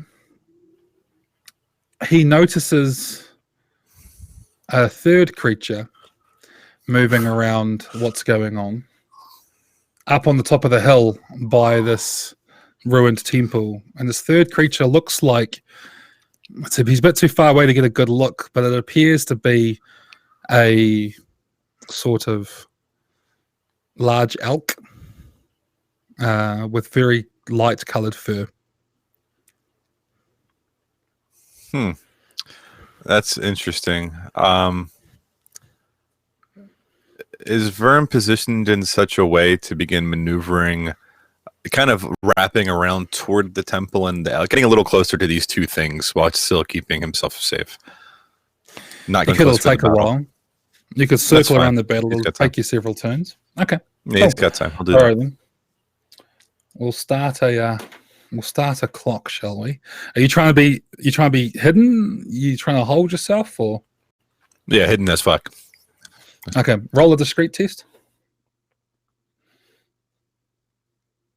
Okay. We'll hold on to that 20, I think. Was it a 20? It was a 20 on my screen. Yep, 20. Okay. Cool. We'll hold on to that. 20 is our most common roll tonight. It is.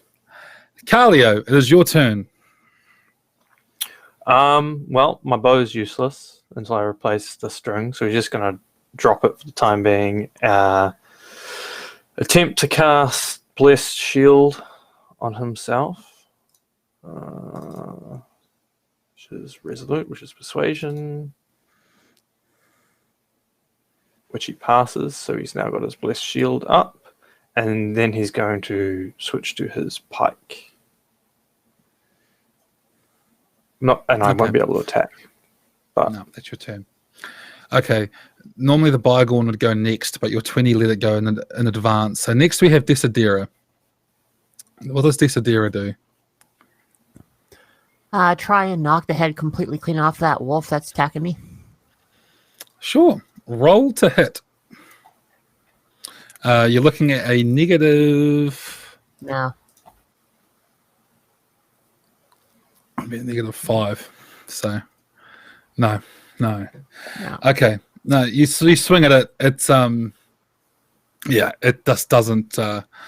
It's just too quick. It's too quick and just too good. Next turn rolls around. The wolf growls and it lunges at you again. 2 more defense rolls at -3. This is a big wolf, by the way. Think of a wolf the size of like a small horse. It's It's a big wolf. No, I take 2 hits. You take 2 hits. Roll your armor twice. Each attack is at a different amount. So the first one, okay. That second one does no damage. The first one, though, does 8 points of damage. What's your pain Jesus. threshold? Probably that. 7. Yeah. Okay. Yeah, it knocks you. You have a choice. You can stay standing and invite a free attack, or you can fall over. I am going to fall over. Okay. Yeah, it just lunges on you, and it manages to get its head sideways and sink its head inside your like the gap between your chest plate and your neck, and you just feel its teeth sinking into your neck. And as it does so, your skin's actually coming away quite easily because it's still sticky, moist, and damp as it clamps down. Verm, don't bother rolling another discreet test, mate. You move further around this fight, and you're now at the edge of this clearing, but you're over to one side. And Krakor doesn't notice anything unusual going on. It's Carlio's turn. At this point, he's going to... He's got Blessed Shield up. He's going to attempt to do Holy Aura now.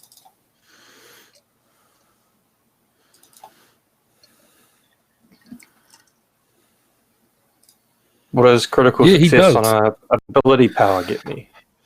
Normally it heals you, right? It's an aura against undead or abominations, and it heals you 1d4 per turn. Everybody, all my allies within visual range. As long as it's up, that d4 will put it up to a d6. So it's a more powerful aura. You've channeled Prios a bit more strongly in this case. So it's up, which means you both get, I guess, is it on your turn? Is that when it happens? Does it say? I would think it's probably best to do it at the, because it's a thing at this, it'll either be like Bend Will, we either do it the turn it happened, like at the start of my turns, I guess. Yeah, probably the best way of doing it.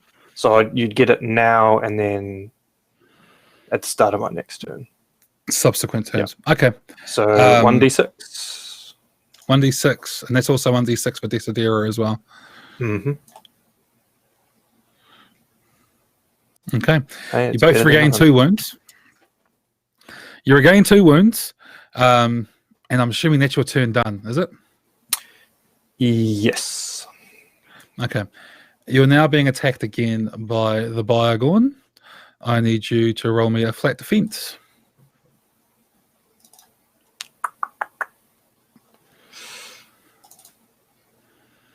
Oof.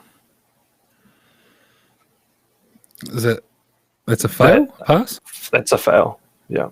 Okay, roll your armor. And a d4. 2? Okay, you take 6 wounds as this thing basically just rips into you with its... What does that do? Rolling ones on like all the non... Yeah. We roll ones on all the things we don't want to roll ones on. I'm assuming that's your pain threshold, yeah? No, I'm down. You're down. Okay. Yeah. Right. As soon as you're down, this thing lets go, right? Normally, you'd expect a wild animal to keep attacking. This thing lets go, and with a purpose, looks towards Desidera, who's on her back, defending herself. What does Desidera do?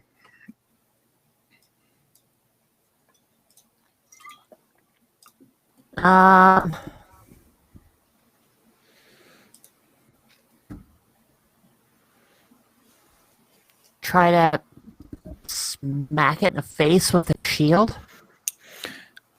You sort of have to, like, to attack from the ground, you're attacking at disadvantage. You could try and stand up. Would that invite a free attack? No, but you'd need to pass a quick test to be able to act afterwards. Basically, just deciding whether or not you can quickly get up. Sure. Yeah, we'll try and stand. Okay. And nope. You spend your whole turn getting up. As you do, you look out across the clearing and you can see Verm shuffling his way across about maybe 50 meters away. Again. It's always Making his way across the clear. It's him. Across Get the him. clearing.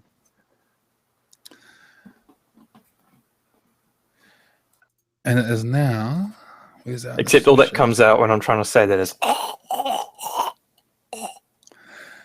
Because you're down, your various spells are done. Yeah, So it's all gone. it's the wolf's turn. Another 2 defenses, please. It's -3. That's towards me, right? Yes. Oh yeah. Hey, that's a pass. And that is not. That's not. Roll your armor. And that's a 7. You take 1 wound as your armor.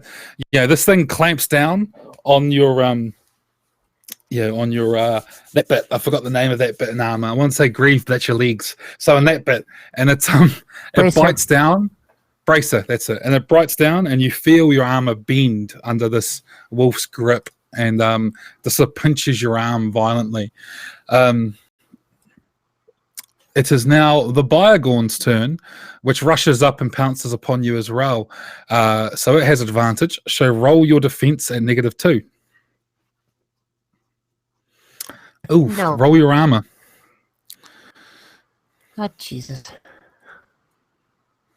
9. That's good. You only take 1 wound as, again, this thing jumps up on you. You've got these things all over you at this point. How many wounds do you have left? 2. 2? Okay. It's your turn. What do you do? I'm standing up right now, right? Or am I knocked back down? You're standing or... up. You are standing It's up. Yes. The wolf in front of me. I got the Biogorn behind me. Do I get any kind of attack benefits for being like some kind of weird spider Gwen type thing? No. No, you say no. To be honest, they're not as good fighters as you, so that's probably a good thing.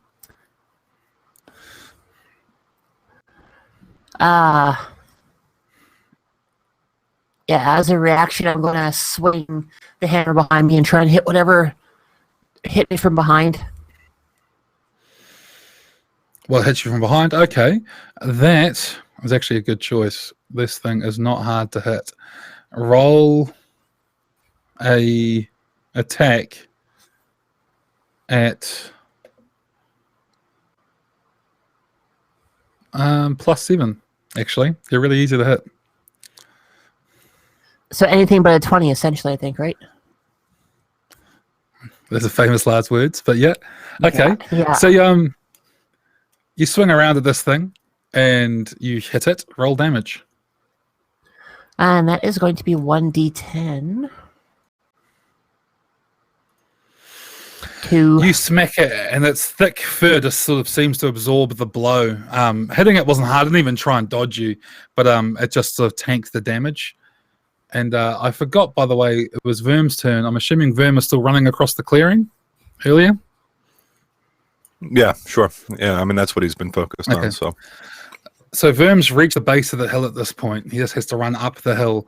The battle he can see as he crosses the clearing is not going well. He's seen Carlio down, and then he saw this.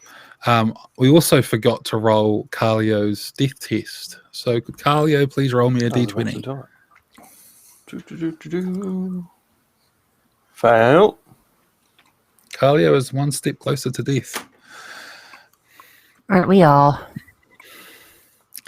As the next round, the wolf, seeing you swing at its mate, attacks you. Defense ×2 at -5. Nope. Roll your armor. 9. 5. The first hit does, actually, because it has advantage, 3 points of damage. That's enough to put you to 0, isn't it? Yep. Okay, so yeah, the wolf. You swing around, you attack the Bygorn, and the wolf just lunges on you, and it goes for the back of your throat and back of your neck in a way that we've all watched wildlife documentaries, and it starts clamping down on your spine, and you feel your knees give way, and you fall to the ground as this thing holds you there. Does it knock my helmet off? It does, and as it knocks your helmet off, both of them sort of recoil from you, and they sort of stand back looking at you as you sit there feeling your lifeblood bleed out. It's Verm's turn. Growing a bit closer to that elk figure, you said it was kind of paler. He was more drawn to it because he remembered the familiar of his master. So he's curious as to what that is. And also a bit curious about what's in this temple that seems to be guarded, but not enough to risk his life for that quite yet. So safety is also something he's looking toward now, somewhere that looks safer than here. You'd have to climb up the hill to see the familiar. Do you do that? Yeah, that's a bad look. I shouldn't be doing that. I should. That's not. That's bad. Don't do that. Don't do that. Sorry. Yeah. He climbs up the hill, and he's going up the stairs. And as he does, he reaches the top, and he's reached this fountain. Imagine the fountain sort of knocked over, but the water's still flowing. All around here is life, a lot of life. There's flowers growing, the water's flowing over, and you can hear the sound of water rushing down into this hole. Drinking from the water is an elk, very large, and it's albino. Running down its back is a number of other antlers that sort of shrink in size as it reaches its tail. The elk sort of raises its head and looks in your direction, and then somewhere around you you can just hear a voice. You don't know exactly what the source is, but what you hear is them.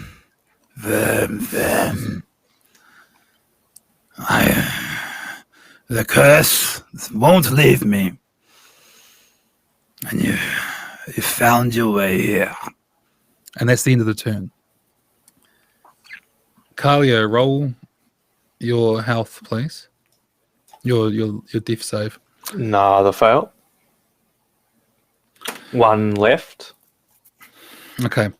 It's now the Bygorn's turn. The Bygorn sort of raised up on its back legs in shock and horror at the look of Desidera, sort of turns towards Carlio and regards it, and as it does, it begins to take on a human form, and soon you can, well, not a human form, a humanoid form, and soon you realize you're looking at a spring elf, a relatively young elf, some 6 foot tall, long and drawn out, not wearing much clothes on account of having been a bear a moment ago, covered in swirling tattoos, and around its arm it has a ring of corroded iron. It sort of considers the form like of the two of you, and it looks up and says something to the hunger wolf in a language that neither of you understand, but you get the impression it's not good, whatever it's saying.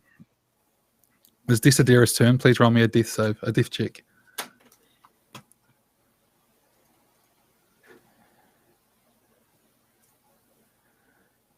Okay, you're not closer to death. All right. It's the wolf's turn, and the wolf turns around and walks off towards the bushes, and as it does so, it goes from walking on all fours to 2, as this becomes a taller elf. The other elf is quite sort of pale. It's like almost white in its skin texture, with black eyes, long pointed ears, and alien-looking pointed features. This other elf is taller, almost a foot taller, and its skin is much darker. It's a grey colour, but again, black eyes, sort of alien, like figures that almost look human but not. It's uncanny valley in the way it looks. It's very long and drawn out. Its head is slender and long. Its ears pointy, although one of them's missing half an ear. It walks into the bushes near the stairs, and then comes back again because they've both been in the bodies of wolves and creatures. They're completely unclothed. It comes back holding a long spear with a point on it, and as it does, it sort of kicks Desidera over onto her back and regards her and her strange spider-like features, which the prone Carlio,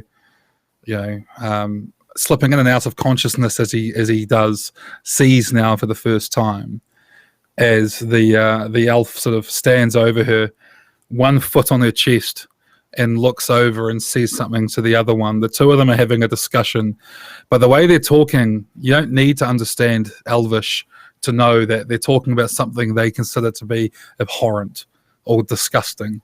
You know how you could see someone. I hadn't seen Desidera. No. Like, has her helmet come off? Yes, it has. So I'm probably, if I'm drifting in and out of fading fast, I guess, and I see that, there's probably like that dull recollection in my head, like, that's not Desidera. Why is that wearing Desidera's armor? That's not right. Yeah, and you don't need to speak Elvish to realize that these things are talking about what do we do with this creature that shouldn't be here. It is Verm's turn. Verm's heart almost stops in his chest. And he looks around intently to trying to discover where Clevis might be, or if he's just speaking through his familiar. His senses are almost overloaded through hearing this voice, through seeing through a separate set of eyes simultaneously with his own, through Kaka, and I imagine still overlooking the battlefield, seeing that these two people are dead, and these elves, like, it's just sensory overload for him, and he might speak out. Clavis, oh, where are you? What is the meaning of this? What is this place? This place is not for one as selfish, self-serving, self-righteous as you. You should leave. Your whole life has protected you from this. You need to go. There is nowhere to go. I am surrounded by the Davokar. It will eat me whole if I am not to figure something out now. Okay. I need answers. Carlio, roll a death save. Dun dun dun. You avoid death. I'm still here. I'm still in the scene, guys. I'm still in the scene for a little bit longer. The Davokar only consume those who consume it. You selfish, misguided fool. At this point, there is a shout from down the hill. The shout is in a cadence which Verm hasn't heard before. Again, it sounds eerily human, but not quite so, in that it seems to almost be followed immediately by an echo that is almost self-harmonizing. The shout is just, "Witch, you should see this," from down the hill. And those down the hill will see it is coming from the what was formerly the Biogon, the younger of the two elves, is yelling.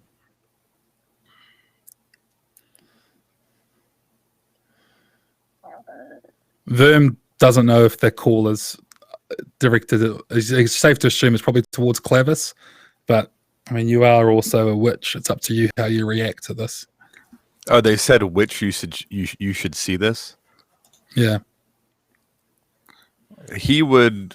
Vern would scramble to be out of view of them, and he would use Krakow to see what they're talking about. Okay. As you scramble and you take cover, and Krakow goes to the ear, you hear the chuckling of Clavis, Always the coward, then. And then the familiar stays where it is, and it's sort of watching in your direction. You don't know if it sees you or not, but it appears to be watching for you. Rakor flies up and over and can see Desidera on the ground with 2 naked elves nearby. One of them has gone and fetched a long sword, a long, strange-looking sword with runes down its length. And the other one, the taller and bigger of the 2, is standing over Desidera with a foot on her chest and a long spear held towards her throat. Clavis emerges from the ruins and starts making his way down the stairs towards them. And when he moves, his usual sort of decrepitude seems to be lessened. He's still curled over, but he's not the barely moving figure that you're used to. He seems to be sort of rejuvenated or refreshed as he makes his way down, though he still uses his usual cane. And as he goes down, Desidera rolls us a death test. Okay. She walks down. I'm sorry. And Clavis walks down and looks at them and goes, Who are these wretches? and he sort of looks at Desidera, and he doesn't recoil, but his face takes on the look of like, well, you're a parent. Have your kids ever done something which you've just been like, oh, ooh, why? Why would you do Every that? day. Well, that's what you're getting. This look is just like a look of just, it's disgust, really. Not fear, not hatred, just disgust. And then he walks over towards Carlio, who's lying on the ground, barely conscious. And he sort of reaches down and touches Carlio on the head. Carlio's at 1 hit point now. I feel like there's a string attached to that. That definitely Carlio's feels at like 1 hit string point. attached. Okay. And as he does this, the young elf sort of walks over and points this blade sort of towards Carlio. And Clavius goes, Invader, what are you doing here?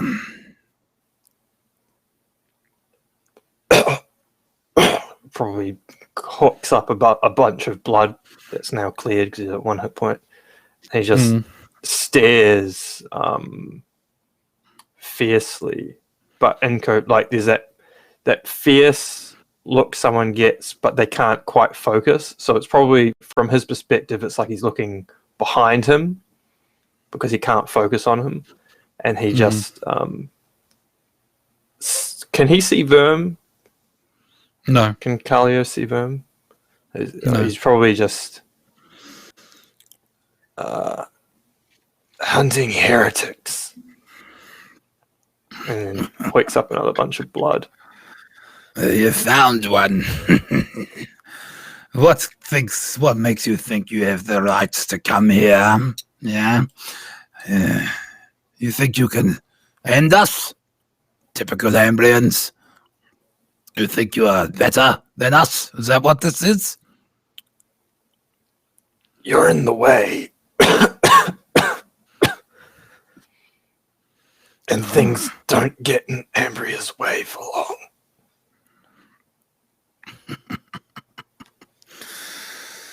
Well, as you say this, you can see the young elf next to him is pretty angry. The elf's looking at you the way that any young teenager looks at someone, although the elf is probably centuries old. He's, he is ready to sort of run you through, but it's clearly sort of respectful of Clavis and his sort of superiority here. In the way, well, he sort of looks up towards the hill. And where was it that you were going then? Back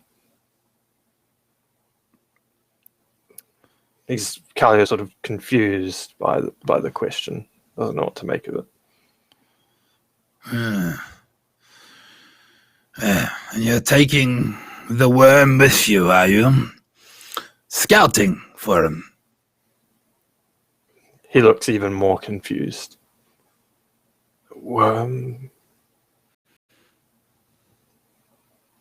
I don't know what that thing is anymore. And he sort of gestures to Desidera, thinking that perhaps he's talking about Desidera, or what it was Desidera.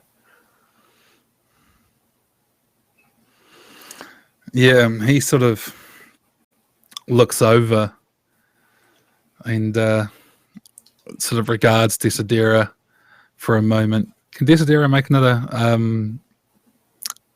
death check? As he looks, Desidera sort of coughs up a lot of blood, but she's still alive. He goes, yeah. She's the child of the Spider King now. Well, halfway there, anyway. Yes. It's funny what happens when someone encounters a god that actually exists. And the elves all chuckle a wee bit. Well, so your party, how big was it? Just you and this thing, this abomination, yes? Now.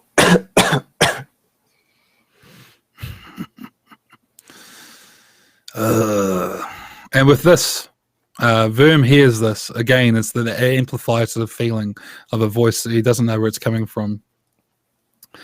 So it's like the voice sort of reverberates around. Ah, yes.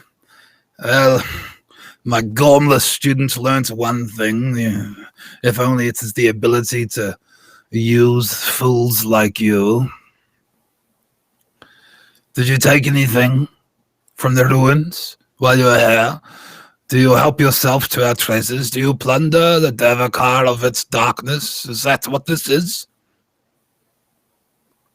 Plunder? Bring the light of Bryos to the darkness.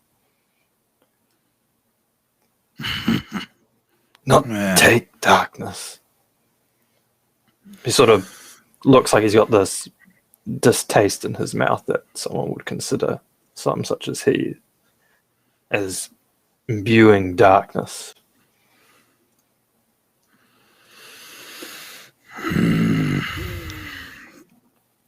Well, what would you have us do with your friend here? Is he gesturing towards Desidera? Yeah. What she was, she no longer is. She must be purged in fire.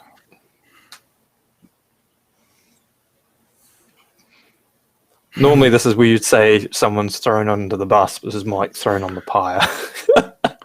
Could Desidera please roll me another death save at this point? Oh, That's three that was more successes. just.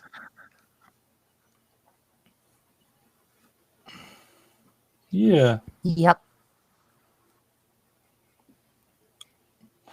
Hold on. Let me double check this because I don't think you need 3 successes to come alive. Or is it just you keep staving it off until you cure 3? It fails. Yeah.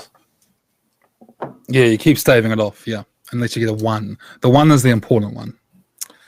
And the 20. It's not D&D. It's not about just winning enough times. The 1 and the 20 and 3 fails. It's weighted against you. Well, weighted against you just living. You have to have help. So she can't really move. The blow to the back of her, like to her neck, seems to have at least temporarily paralyzed her. And Clavis sort of looks up at the elf standing over her and just sort of nods, like just like a resigned nod. And the elf raises a spear up, brings it down, and does a coup de grace on Desidera. Sort of like stabs the spear in, twists it, and then pulls it out. And she breathes her last. And Clavis goes, Well, burn away. But one last thing. and he reaches down. And then, but as he reaches, he sort of reaches for your ear. And he pauses before he does and looks at you to see whether or not you're going to allow him to grab you.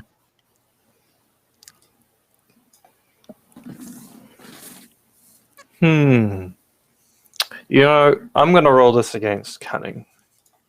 Failure, he lets him do it. Pass, he will actually... Well, this is interesting. I'm not sure how this would resolve. Because he's too stupid to really know what he's doing in that moment. But... Cunning is he knows what he's doing, and I'll make a decision based on that. No, he has no idea what he's doing. Okay. So he wouldn't make any action. He sort of reaches down and he pauses and looks at you and then smiles when you don't do anything. And with a very quick sprightliness for an old man, he grabs a hold of your ear and with his other hand produces a blade and quickly slices it off.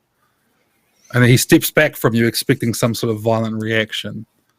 And he sort of ferrets away the ear and goes, For safekeeping. Now, you take your creature. The river is 2 days that way. If you come back, or if your kind causes us any issues again, I'll know. I have you. You are mine now. And I will be in you, and I will see your end. Am I clear, Invader? Probably just gets like a confused blank stare. Yes. Yes, you'd be wise to respect your masters. Now go, take your creature and leave here.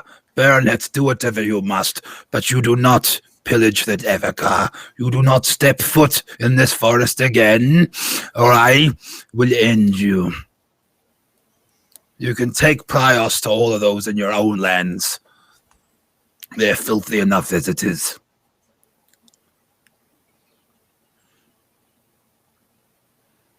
Yeah, Kalio wouldn't say anything. He's fucked up. and then he turns around and starts walking back towards the hill.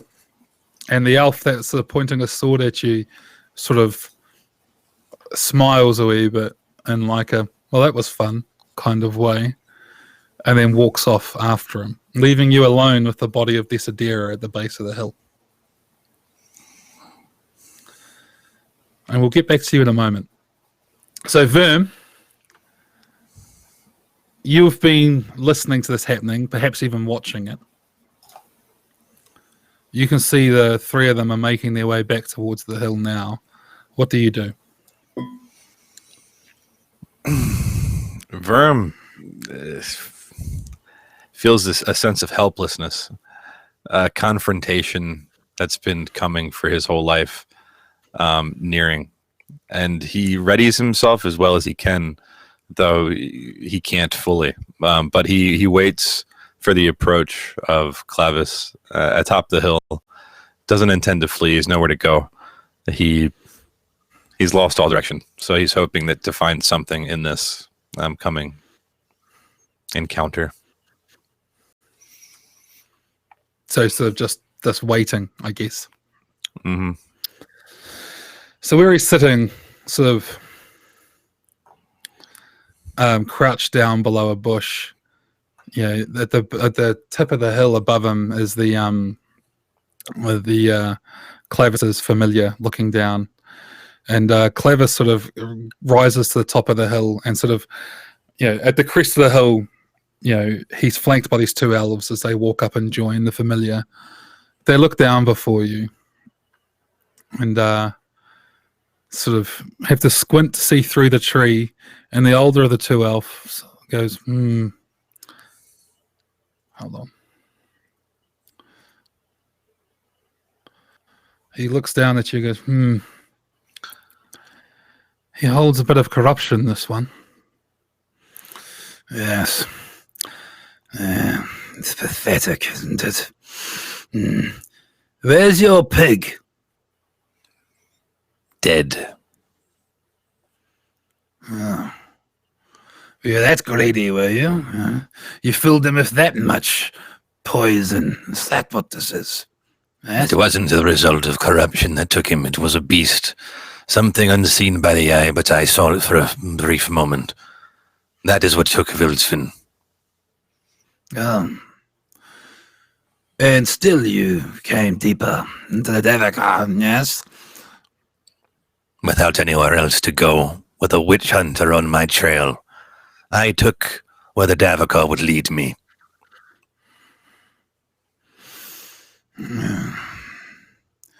I see. Well, what are you doing here? What brings you here this day in front of me? Surviving. That's all I have been doing. Is that what you call it? Surviving.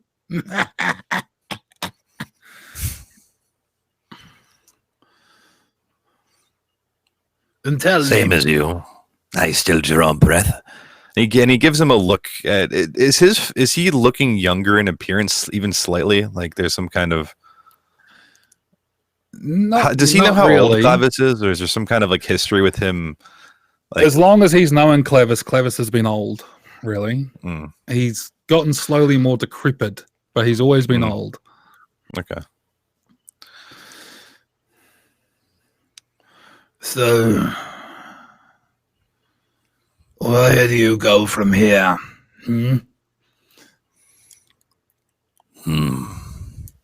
I don't know where here is, but I heard you say there is civilization 2 days west, was it? Not for me. I will find a way, as I have until now, and I will survive as I have until now. The Davokar has not claimed me yet, despite its best efforts, and I have tools that I haven't had before. I am not the worm that you once knew. That's so. See, worms, they slide through shit. They survive. That's all they do. They survive. They serve themselves. And that's you. Greater purpose is what witches are supposed to be for, but not you. No. I said I wasn't the worm you once knew, not that I'm not still a worm. I've had to do what I had to do to survive. Was that so? Tools. What tools does such a pathetic being as you have? Some that you've taught me, some that I've had to learn myself. But they've gotten me here. They will see me drawing breath until perhaps I'm as old and decrepit as you are. An alliance with elves, apparently. Yes. Making sure that this Davokar is not lost, you see. Because it is our life bringer.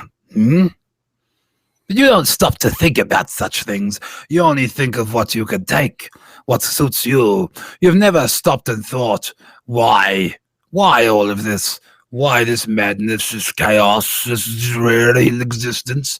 No, it was just always what you could do for yourself. I have always existed within this dirt, which is why I've become a worm to survive inside of it. I suck only to rise above it, to become something better. Perhaps share that with you as well, those deserving, but this place we live is not something worth preserving. There is somewhere better there has to be. And that is why I seek what I seek. Somewhere better? Where might that be?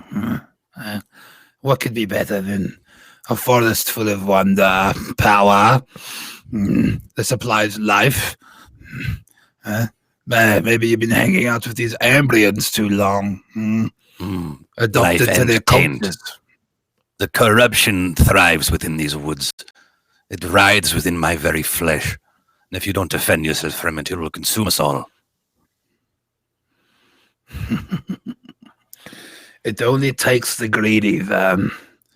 That is why you shall never reach such auspicious ages as myself and my colleagues here. You say that as if you have not gone through your own share of familiars. Did they meet an end to natural causes, or was it that you perhaps poured into them the corruption that once claimed you?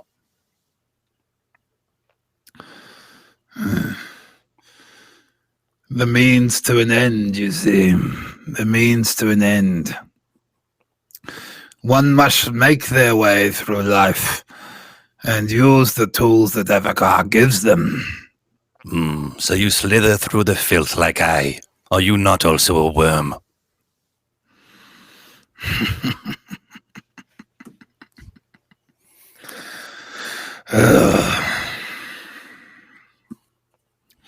So, what should I do with you then?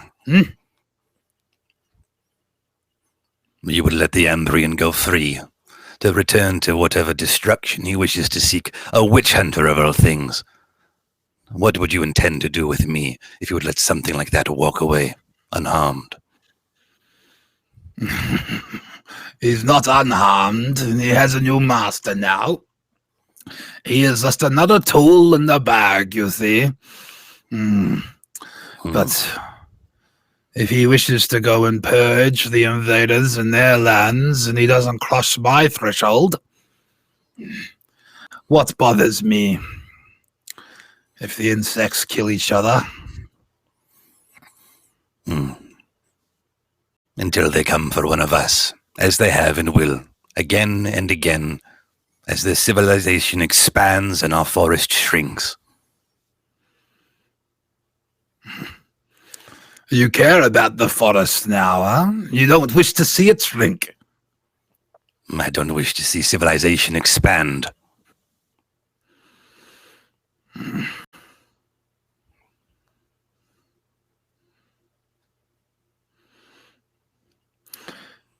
He goes quiet for a while as he thinks. So you have a moment if you're wanting to do anything or say anything, to say something. The only thing he would have added was he would have procured a small little, I guess a vial, and tossed it forward at his feet. Speaking of tools, you have claimed one of mine. And inside of it is Desidera's fingernail. But I have others, far more capable. So I'll forgive that. Perhaps you owe me one. Perhaps the witch hunter.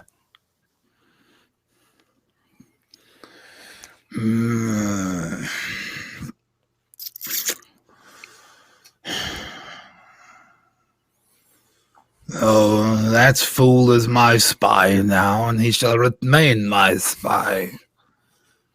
Not yours. Tell me then, I spent your youth trying to instill in you some sense of subservience, and you're always too headstrong. Always. So, seeing as you've been a failure, and a failure your entire miserable existence, give me one reason to let you walk away from here. Firm pauses for a moment in bewilderment, amusement, and confusion, thinking that he would let an Ambrian walk free, but not a student of his. Up until now, I had thought that was all some sort of ruse. I've done well enough by you. I've not destroyed anything of yours. I have lived only to survive in a world that did not want me alive, and I do so now. Any destruction I have caused up until this point, my journey's end, is not to destroy what you hold dear. I don't want anything to do with you. If you let me free, I won't be an enemy of yours. You don't have to see me again. I'd prefer you didn't.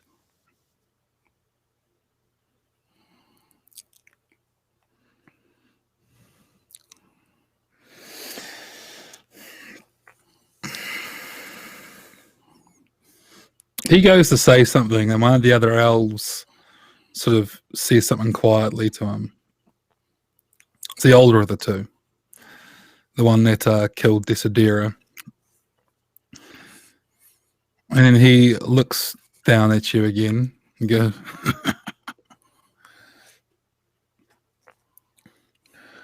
That talk of stopping the encroaching civilization. Do you mean that? I am not a soldier standing vigilant or a warrior at that.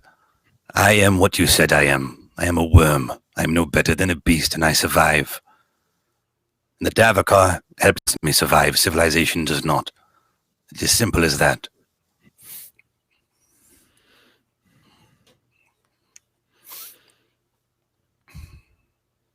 But you... if your life was going one way or the other, could you dedicate it to something beyond yourself? As I said, survival is my prerogative. If I am threatened with death, I will stand against it, and stand with you if that's what it takes, as I have until now.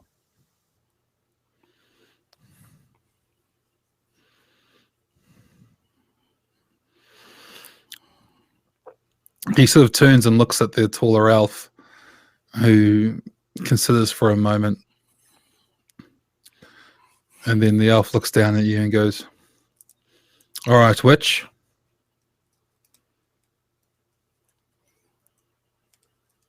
Let's see about that. Come with me. Leave your familiar up there wherever it is. And he turns around and walks towards the ruins. Vern would follow him. He's in no position to do anything otherwise. As you walk past, Clavis sort of looks at you with a curious look. You'd almost call it hope. Almost. But there's also a lot of disdain on top of it. You know? The elf sort of goes over to where the water is flowing down into the ruin. And he makes his way down. What you can see now is a bunch of stones and ruins arranged as stairs. And makes his way towards this cluster of glowing plants. Not much. We're talking maybe half a dozen or so sprouting out of the rocks. And they glow. And he stands sort of in the water around these rocks, knee deep, with his spear still there next to him. Otherwise, completely unequipped and bare, save the iron ring around his arm. And he, reaches up and indicates for you to come down to him. Yeah, Verm complies. When you reach, he sort of looks towards the glowing plants, which light sort of reflects off the pool he's standing in and reflects out of his eyes. And he looks at it and goes, you know what this is? Verm stares into it, contemplative for a little while, trying to recollect anything he might have heard about what this might be. Does he have any idea what it is? Pretty sure it's Twilight Thistle. He pauses for a few whiles longer, mulling some things over, and I have some idea of what this might be. Why is it here? Do you look over it? Do you protect it, or do you use it for your own? You see, that there is the power over life and death. The most serious a power there could be. The most desired. The most wished for. Queens wish for such things. Now, It's in front of you.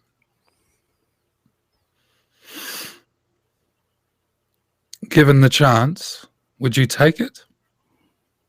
Or would you protect it? It depends on what I'm taking it for and who I'm protecting it from. There is always a reason for all things. And none are ever so simple.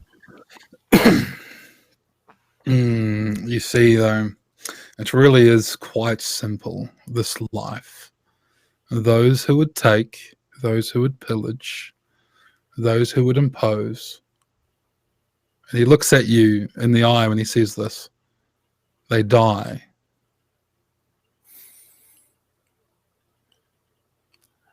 Take, pillage, die. We all live off the land in some way. We all survive in some way. If you do not eat what grows upon the earth, do not hunt. What is this? Why would you have it here? To protect instead of destroy if you didn't want it in the hands of those who wish to take it. Because it is not our place to decide that this should not be here. This has been here since before we came across the mountains, and it should stay here. The Davokar should stay as is. It should remain untouched. All within it should know their place and play their part. Verm moves his mouth as if to speak, but then pauses. Who am I to question such sage advice, wisdom of the ages? Surely you're right. My master has taught me as much up until now, and I believe in his words as well. To protect. Are you lying? What he said before that, he doesn't believe it's black and white. He believes that there are circumstances that's not simply never touch this stuff no matter what. So yeah, he's not being truthful. He's not lying exactly, but not being truthful either. A lie by omission.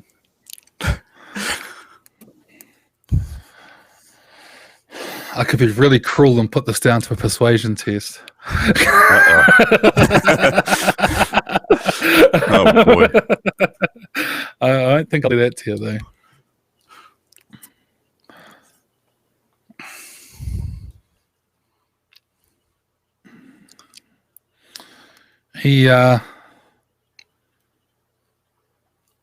He goes, well, which is it that you want? Power and death, or servitude but life?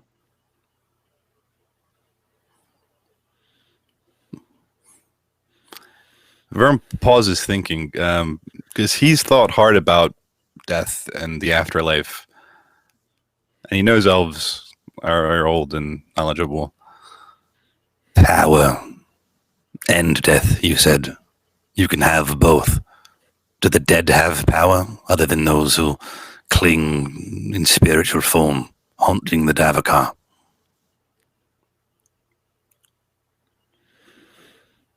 Answer the question, Witch.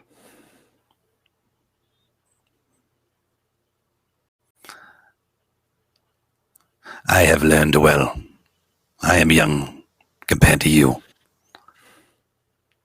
Life is always more important, and to protect that which lives is always more important. I would always choose that. He smiles at this, and it's a strange smile, of his elven features being as they are. And then he steps up out of the pond and walks back up, leaving you alone down here in the water next to the thistle. And he just says as he leaves, join us when you're ready.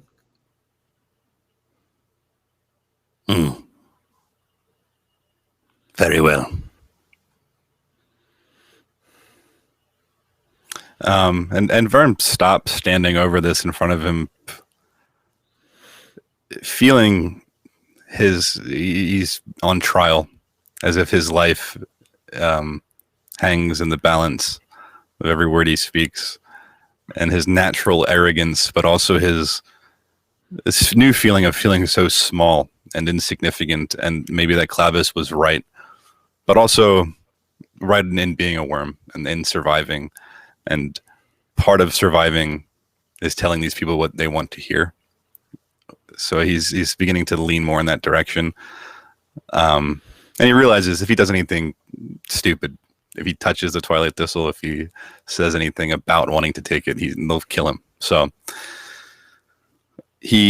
any thoughts he might still have, he suppresses. He turns his back to the thistle and starts to follow toward where the elf was.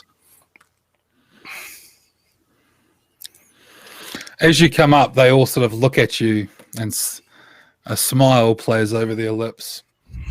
And the younger one sort of comes up next to you and places a hand on your shoulder. And with his free hand, he holds up an iron ring and holds it towards you.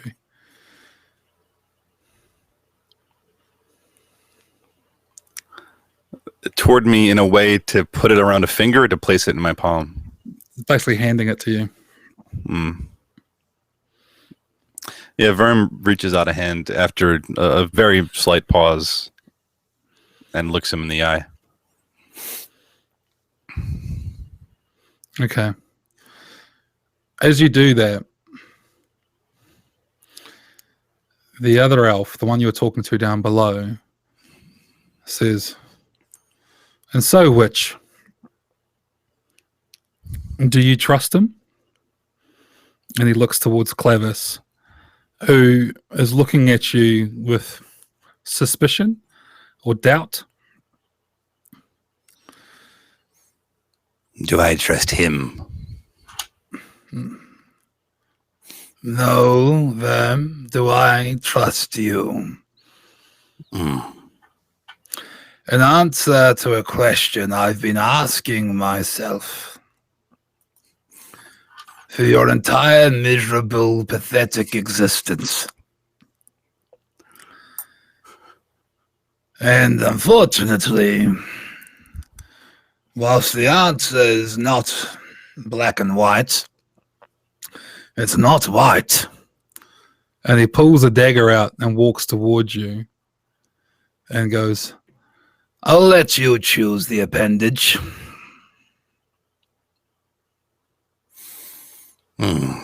I would feel better if you chose. And Vern would kind of just raise his hands up next to him. Have your pick, master. "Are you going to do anything when he does choose?" No, Verm's he's a worm. He's warming it up right now. He needs to live, and this is part of what he needs to do to live. So,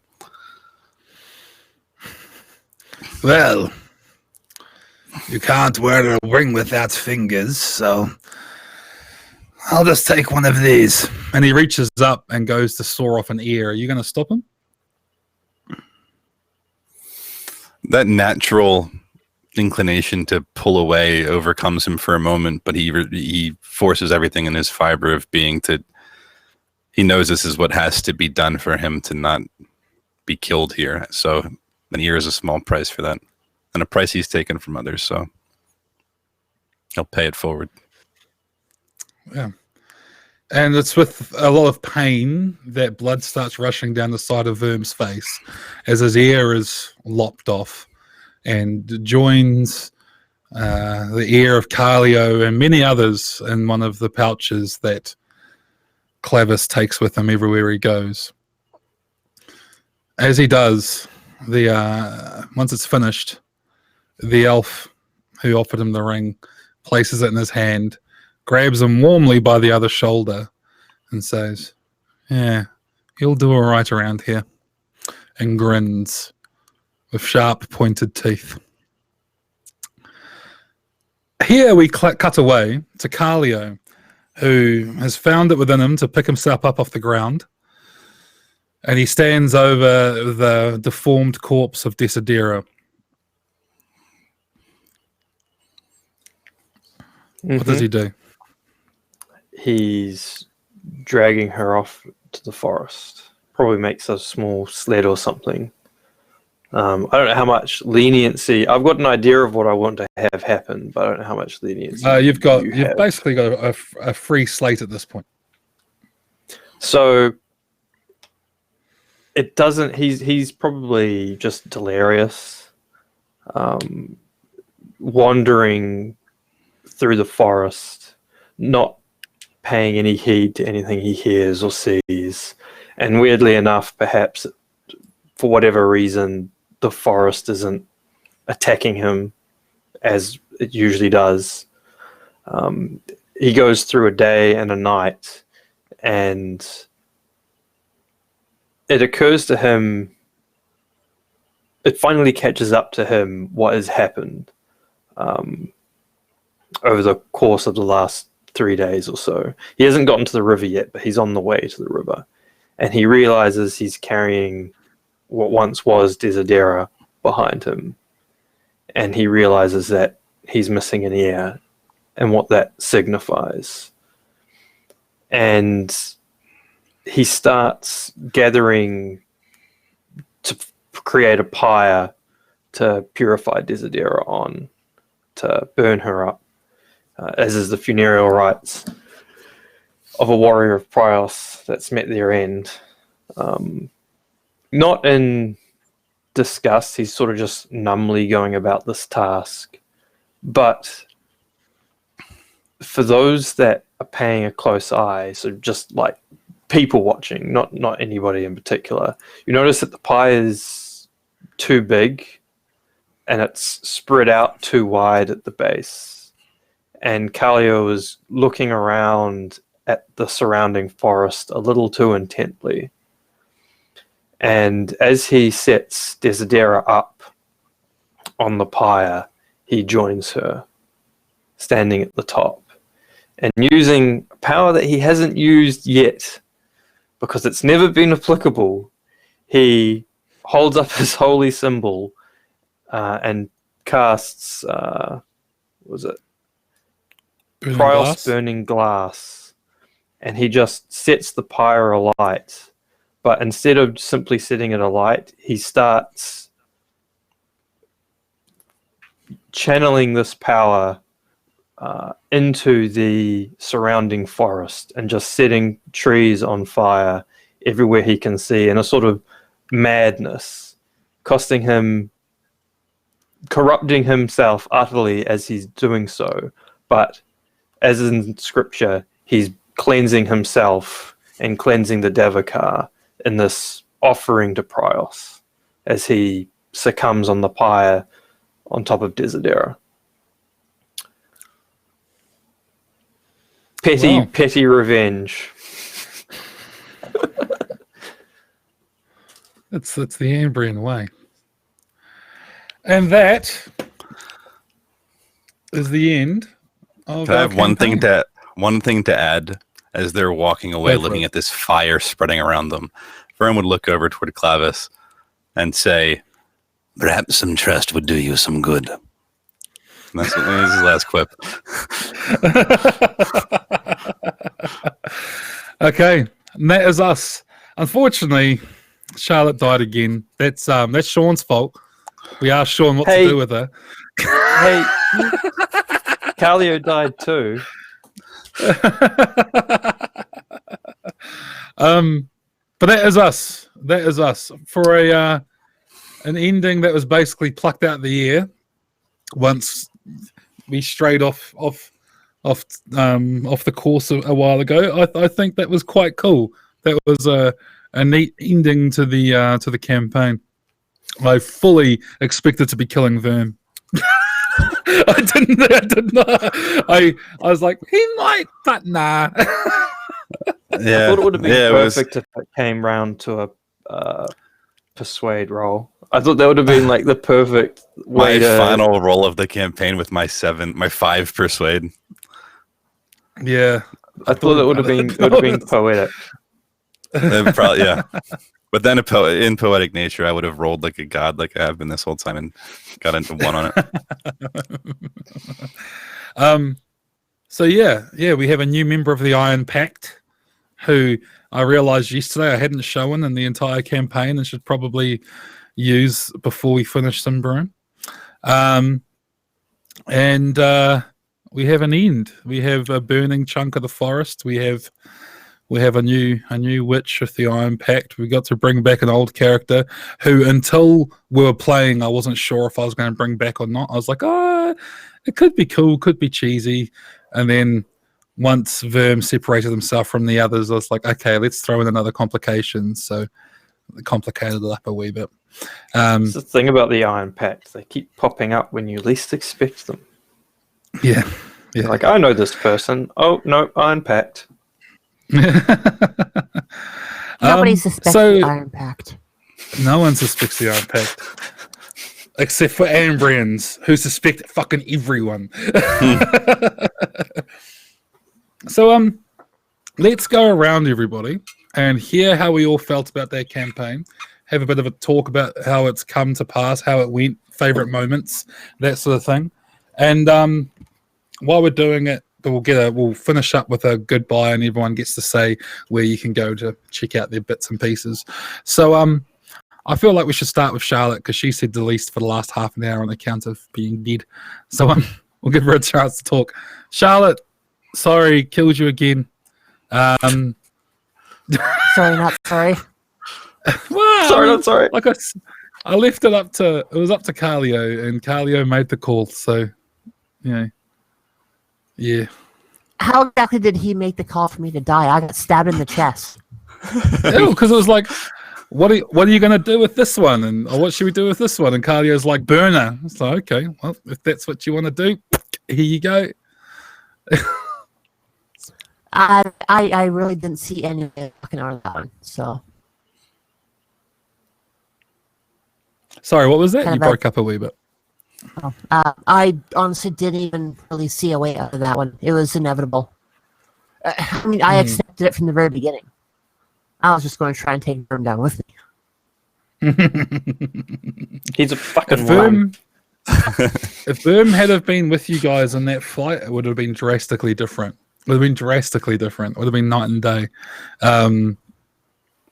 Because it wasn't even that particularly difficult of a fight. You just got really unlucky with your rolls. Yeah. So it was a standard fight.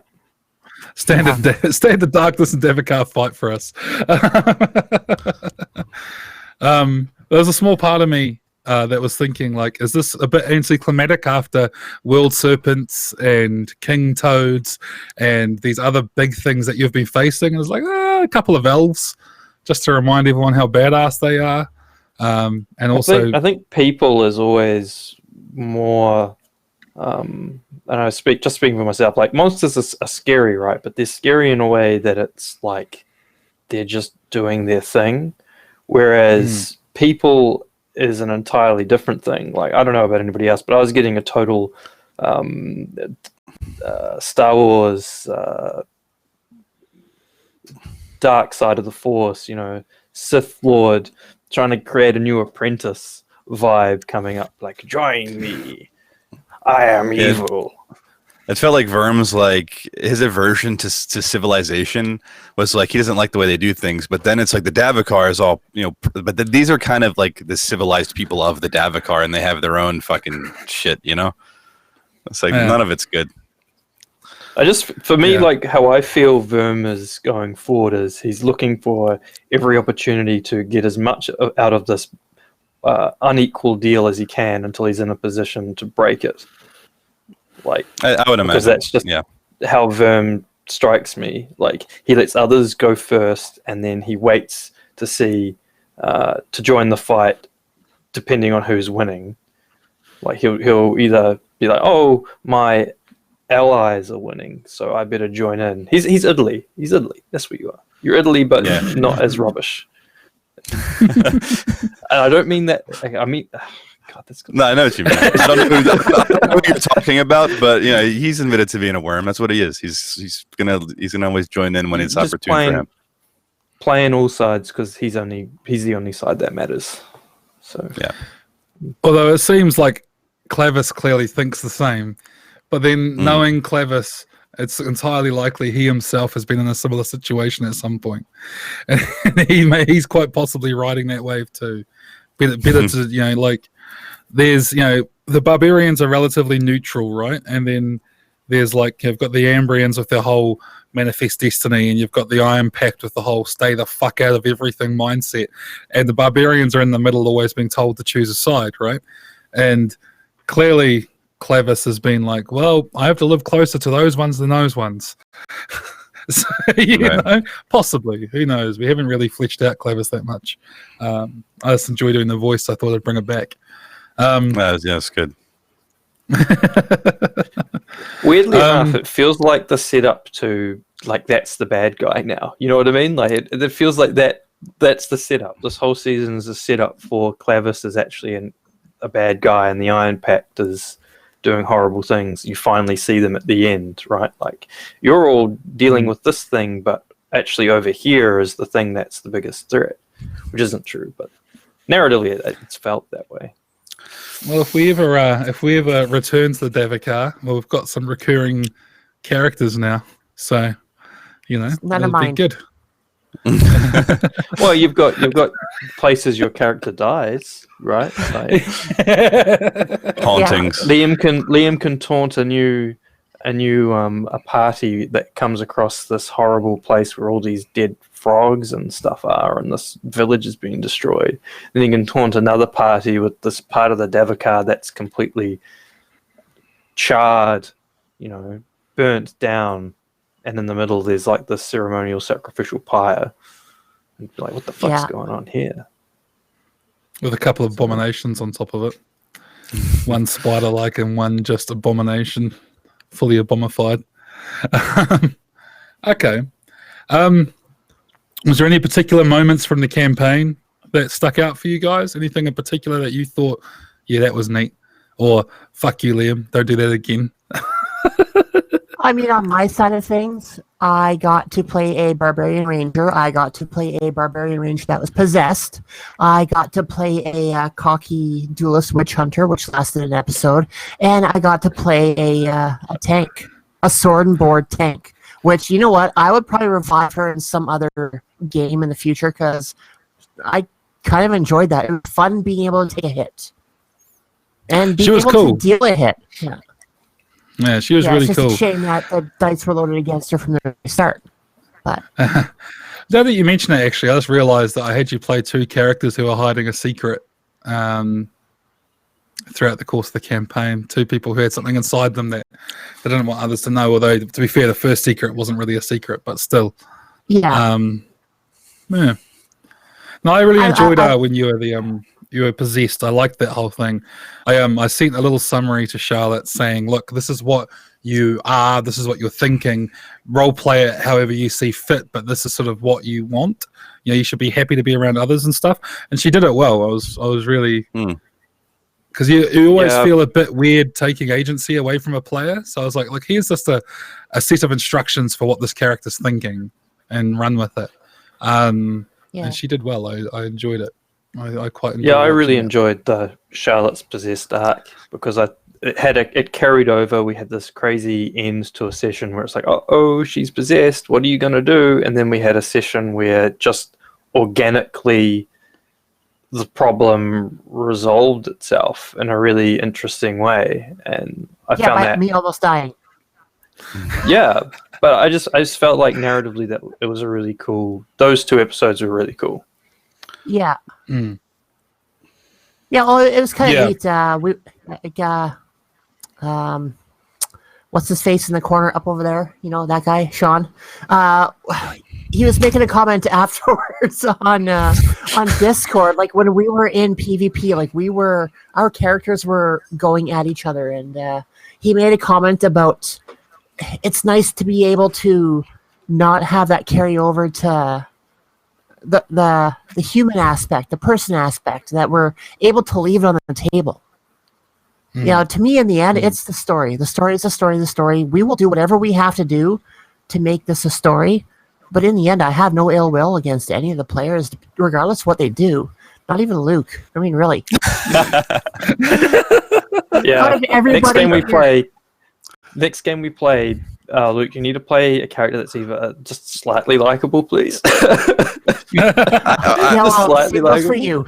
No, it'll be you're- likable. It'll be likable, but also slightly a dick. They all have to be slightly a dick. I can't Yeah, help it. so you know how to play slightly dickish characters. From real life experiences. But no, I think Sort it's of like interesting Liam. too. But yeah, Sort of like Liam. That's why I'm always the maybe I don't know how many. games Get to play all the You get to play dicks. so many dicks. I thought it was interesting too. I'll definitely be playing a character that doesn't have bullshit powers that lets me take control of your characters. So at the very least, it'll be easier to deal with them. I don't anticipate PvP. It'd be cool to have a more ingrained party because we're like a crew. Well, let's not get into that too much, but it'll be cool. Yeah. But it's gonna be cool. Okay. Come back in 2 weeks. We're not saying we've got a game, but in Not- 2 not weeks' saying time we've- there might be something to watch. Not saying that the past month on our Discord channel's been discussing it, but we're looking. I think everybody's looking forward to it. I know Yeah, I am. so- Yeah. So what was Verm's favorite moment of the game or of the campaign? I mean, it's and maybe it's too recent to say, but I really liked the finale, because he got to live through through all of it, and it came to a conclusion, and that I thought it was satisfying. It was pretty cool. I really liked it, and especially being improvised. I was impressed by what you were able to pull together there. So I thought it was a fitting end to his journey. I thought it was neat. But before that, I loved meeting Clavis for the first time because I thought you beat him so well. I thought it was really fun to discover him. And then that led into the whole possession thing. So that was one of the most memorable sessions for me, was that one. Okay, cool. I enjoyed Clavis too. Just trying to role play Winston Churchill if he was a witch. Mixed That's good, I with a really bunch liked of Darth Sidious at the end there. Yeah. Well, I mean, I see the Iron Pact as the good guys, but that's just me. I don't. See Wow, them when you as make a bad guy guys. talk like a Sith Lord, then people aren't. Yeah, at the end, I've been thinking for about a month now. It'd be poetic if the last thing Verm saw before he got his comeuppance would be Twilight Thistle, because he was so dedicated to it. But you avoided all the conflict at the end, so I was like, okay, I'll make him have to choose between living or Twilight Thistle, and that's all he's been talking about this whole time. Yeah, but it's all about survival for him. So whatever it means. Yeah, for sure. And lastly, Sean, how'd you find it? Mhm. Where was Well- your highlight? Well, like I said, it's really the possession art, because it had a little bit of everything in it. Really, like if you were to boil the campaign down, that sort of was sort of the entire campaign in microcosm. We had some very grey motivation and characters that sort of you don't know how to behave around them. Like you had Clavis, and then a possessed spirit that you don't know the possessed spirit's motivations, and butting up against sort of a dogmatic civilization going out into the wilderness that doesn't want it there, right? Like those forces meeting all happened in that arc, and you got some really interesting creatures thrown in there. Like we're dealing with those little tiny things that we're like, what's this that's about? right. And then it turns into there's this spirit there, and we encountered it before. So there was the narrative foreshadowing that happens that I'm just always a fan of when you like have a callback that's well structured. But it's getting really nerdy into it. But yeah, I just loved that arc, and I just loved that Charlotte and I could have this real tense standoff and know that we were both like had the same motivations at play, and how it was going to resolve. It was like it's resolving in the way that it makes it the most fun for us at the table. Like we get to see something that maybe we wouldn't otherwise get to see. We get to engineer that scenario and see it play out. I just really enjoyed it. I think probably also we did a lot of failing, which makes the moments where you had some really cool narrative thing happen more valuable because we didn't have these really crazy. We had a couple really crazy moments where someone did a thing, but generally, like the narrative and the story was where I think the campaign really shined. And those moments were the possession, probably going through the Davokar the first time, where we were going across these bridges and things. Yeah. And then the ending was really cool because I got that nice little feel of like, oh, the whole thing has culminated in it being Verm's sort of like, how did Verm become a member of the Iron Pact?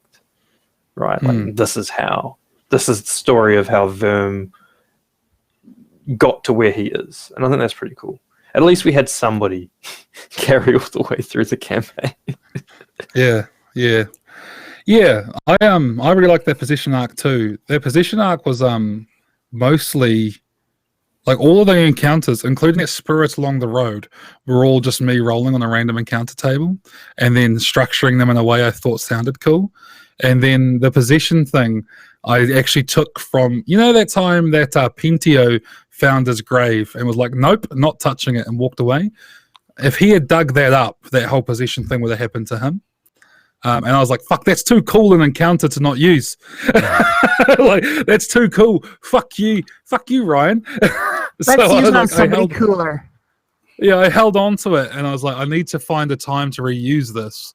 And then he just sort of brought that up naturally by mentioning wanting to go and do this thing. And I was like, well, a witch is going to get you to go do something. So if he gets you to go do something, there's going to be some cost. And and then I rolled this thing for spirit. Well, what if that spirit's trapped here, right? It's a ghost that can't leave, and it sees a chance that, and they just sort of come together. So I really enjoyed how that one just sort of come out of just literally random rolls. It was the same as all those exploration through the Davokar thing. I just sort of rolled on random encounter tables for just for inspiration, trying to get some cool ideas, and then structure that into a narrative. And so those were all my favorite moments. As a GM, I always like it best when I can sit back and not say anything. And the one session that was the strongest for that was definitely the position, where I just got to sit back and you guys did everything. I was just sort of like, I was the referee, really, and you guys were doing all the play. And that's my favorite moments, when I can just shut the fuck up and you guys do all the work. That's what I like, and we had a lot of those in this campaign. Actually, it's always good to play with a party who allows you to do that. Who just, you don't need to steer them, you don't need to corral them, you don't really need to do much. You just sort of point them in a direction and they go. And it was awesome to get to do that. So what I'm going to do now is I'm going to quickly run through and thank our sponsors, and then we're going to go around the circle, say our last goodbyes, let everyone know if you have a place you want them to go. So first up, Fantasy Grounds. Every session I say it, MVP, but they really the dice rolls in this campaign really informed the story, and we're able to do that in a way that felt really authentic with all those 1s and 20s, because we could all see them because we're playing online with Fantasy Grounds. It's one of those things where there were so many 1s and 20s. If you didn't see it, you wouldn't believe it. So it was cool to have that. So fantasygrounds.com, go check it out for free. whalengames.co.uk, huge range of miniatures, 20% off. Who doesn't want miniatures? It's fucking cool. And then Tabletop Loot, who sell dice. Awesome other bits and pieces. They sponsor all the shows here on Encounter Roleplay. If you ever come to a show, retweet 20 times, you're going to get yourself a free set of dice, and that's cool stuff. And that has been us here. Normally I would say come here every Saturday night at 11 p.m. But let's just say, like I said, maybe in a couple of weeks' time, if you check in, there might be some stuff going on. So maybe there's going to be announcements for the next seasons of the show next week. So wait and see what comes out of that, and you might see something you like. Let's go around the circle, and everyone gets to say their goodbyes and where we can find them. Charlotte. Yeah, goodbye. I'll see you in a few weeks. I'm not even going to hint at that. We'll be back. We'll be back in 2 weeks. At this time, it's going to be a blast. I won't say what game we're playing, but well, there was a tease there. Oh, you had a tease. Ooh, tease within a. Ooh, that was well done, Charlotte. That's master. Yeah, I am done beating around the bush. We will be back in 2 weeks' time for a new game for a whole new season here on Encounter Roleplay. If you want to find me on any of the social medias, FOXFYRE22, you'll be able to track me down pretty much on anything that's out there. Primarily Twitter is where I post all sorts of things. Recently, I'll be starting to post my build for my Adepta Sororitas armor for my upcoming local Comic-Con. I got the boots done today, the templates for them, so next week I'm going to start putting them to foam.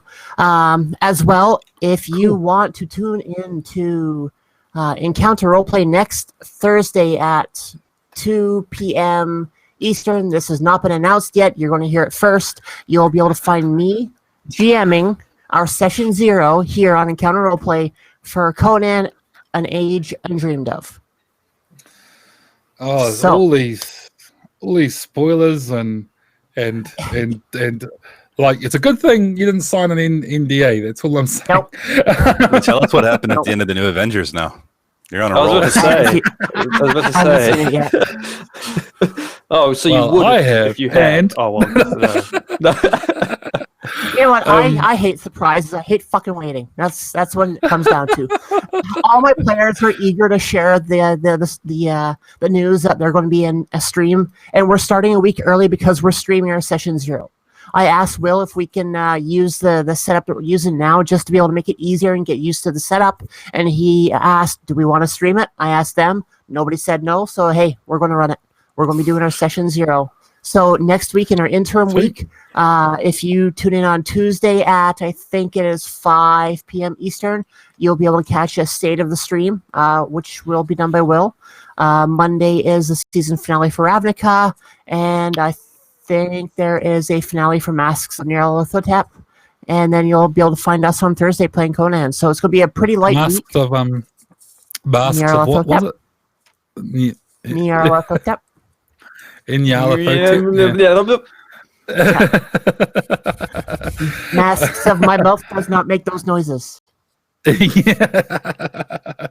All right, cool. Anyway, enough fucking spoilers, Charlotte. We've got other people to get to, and we're over time. Luke, That doesn't stop us.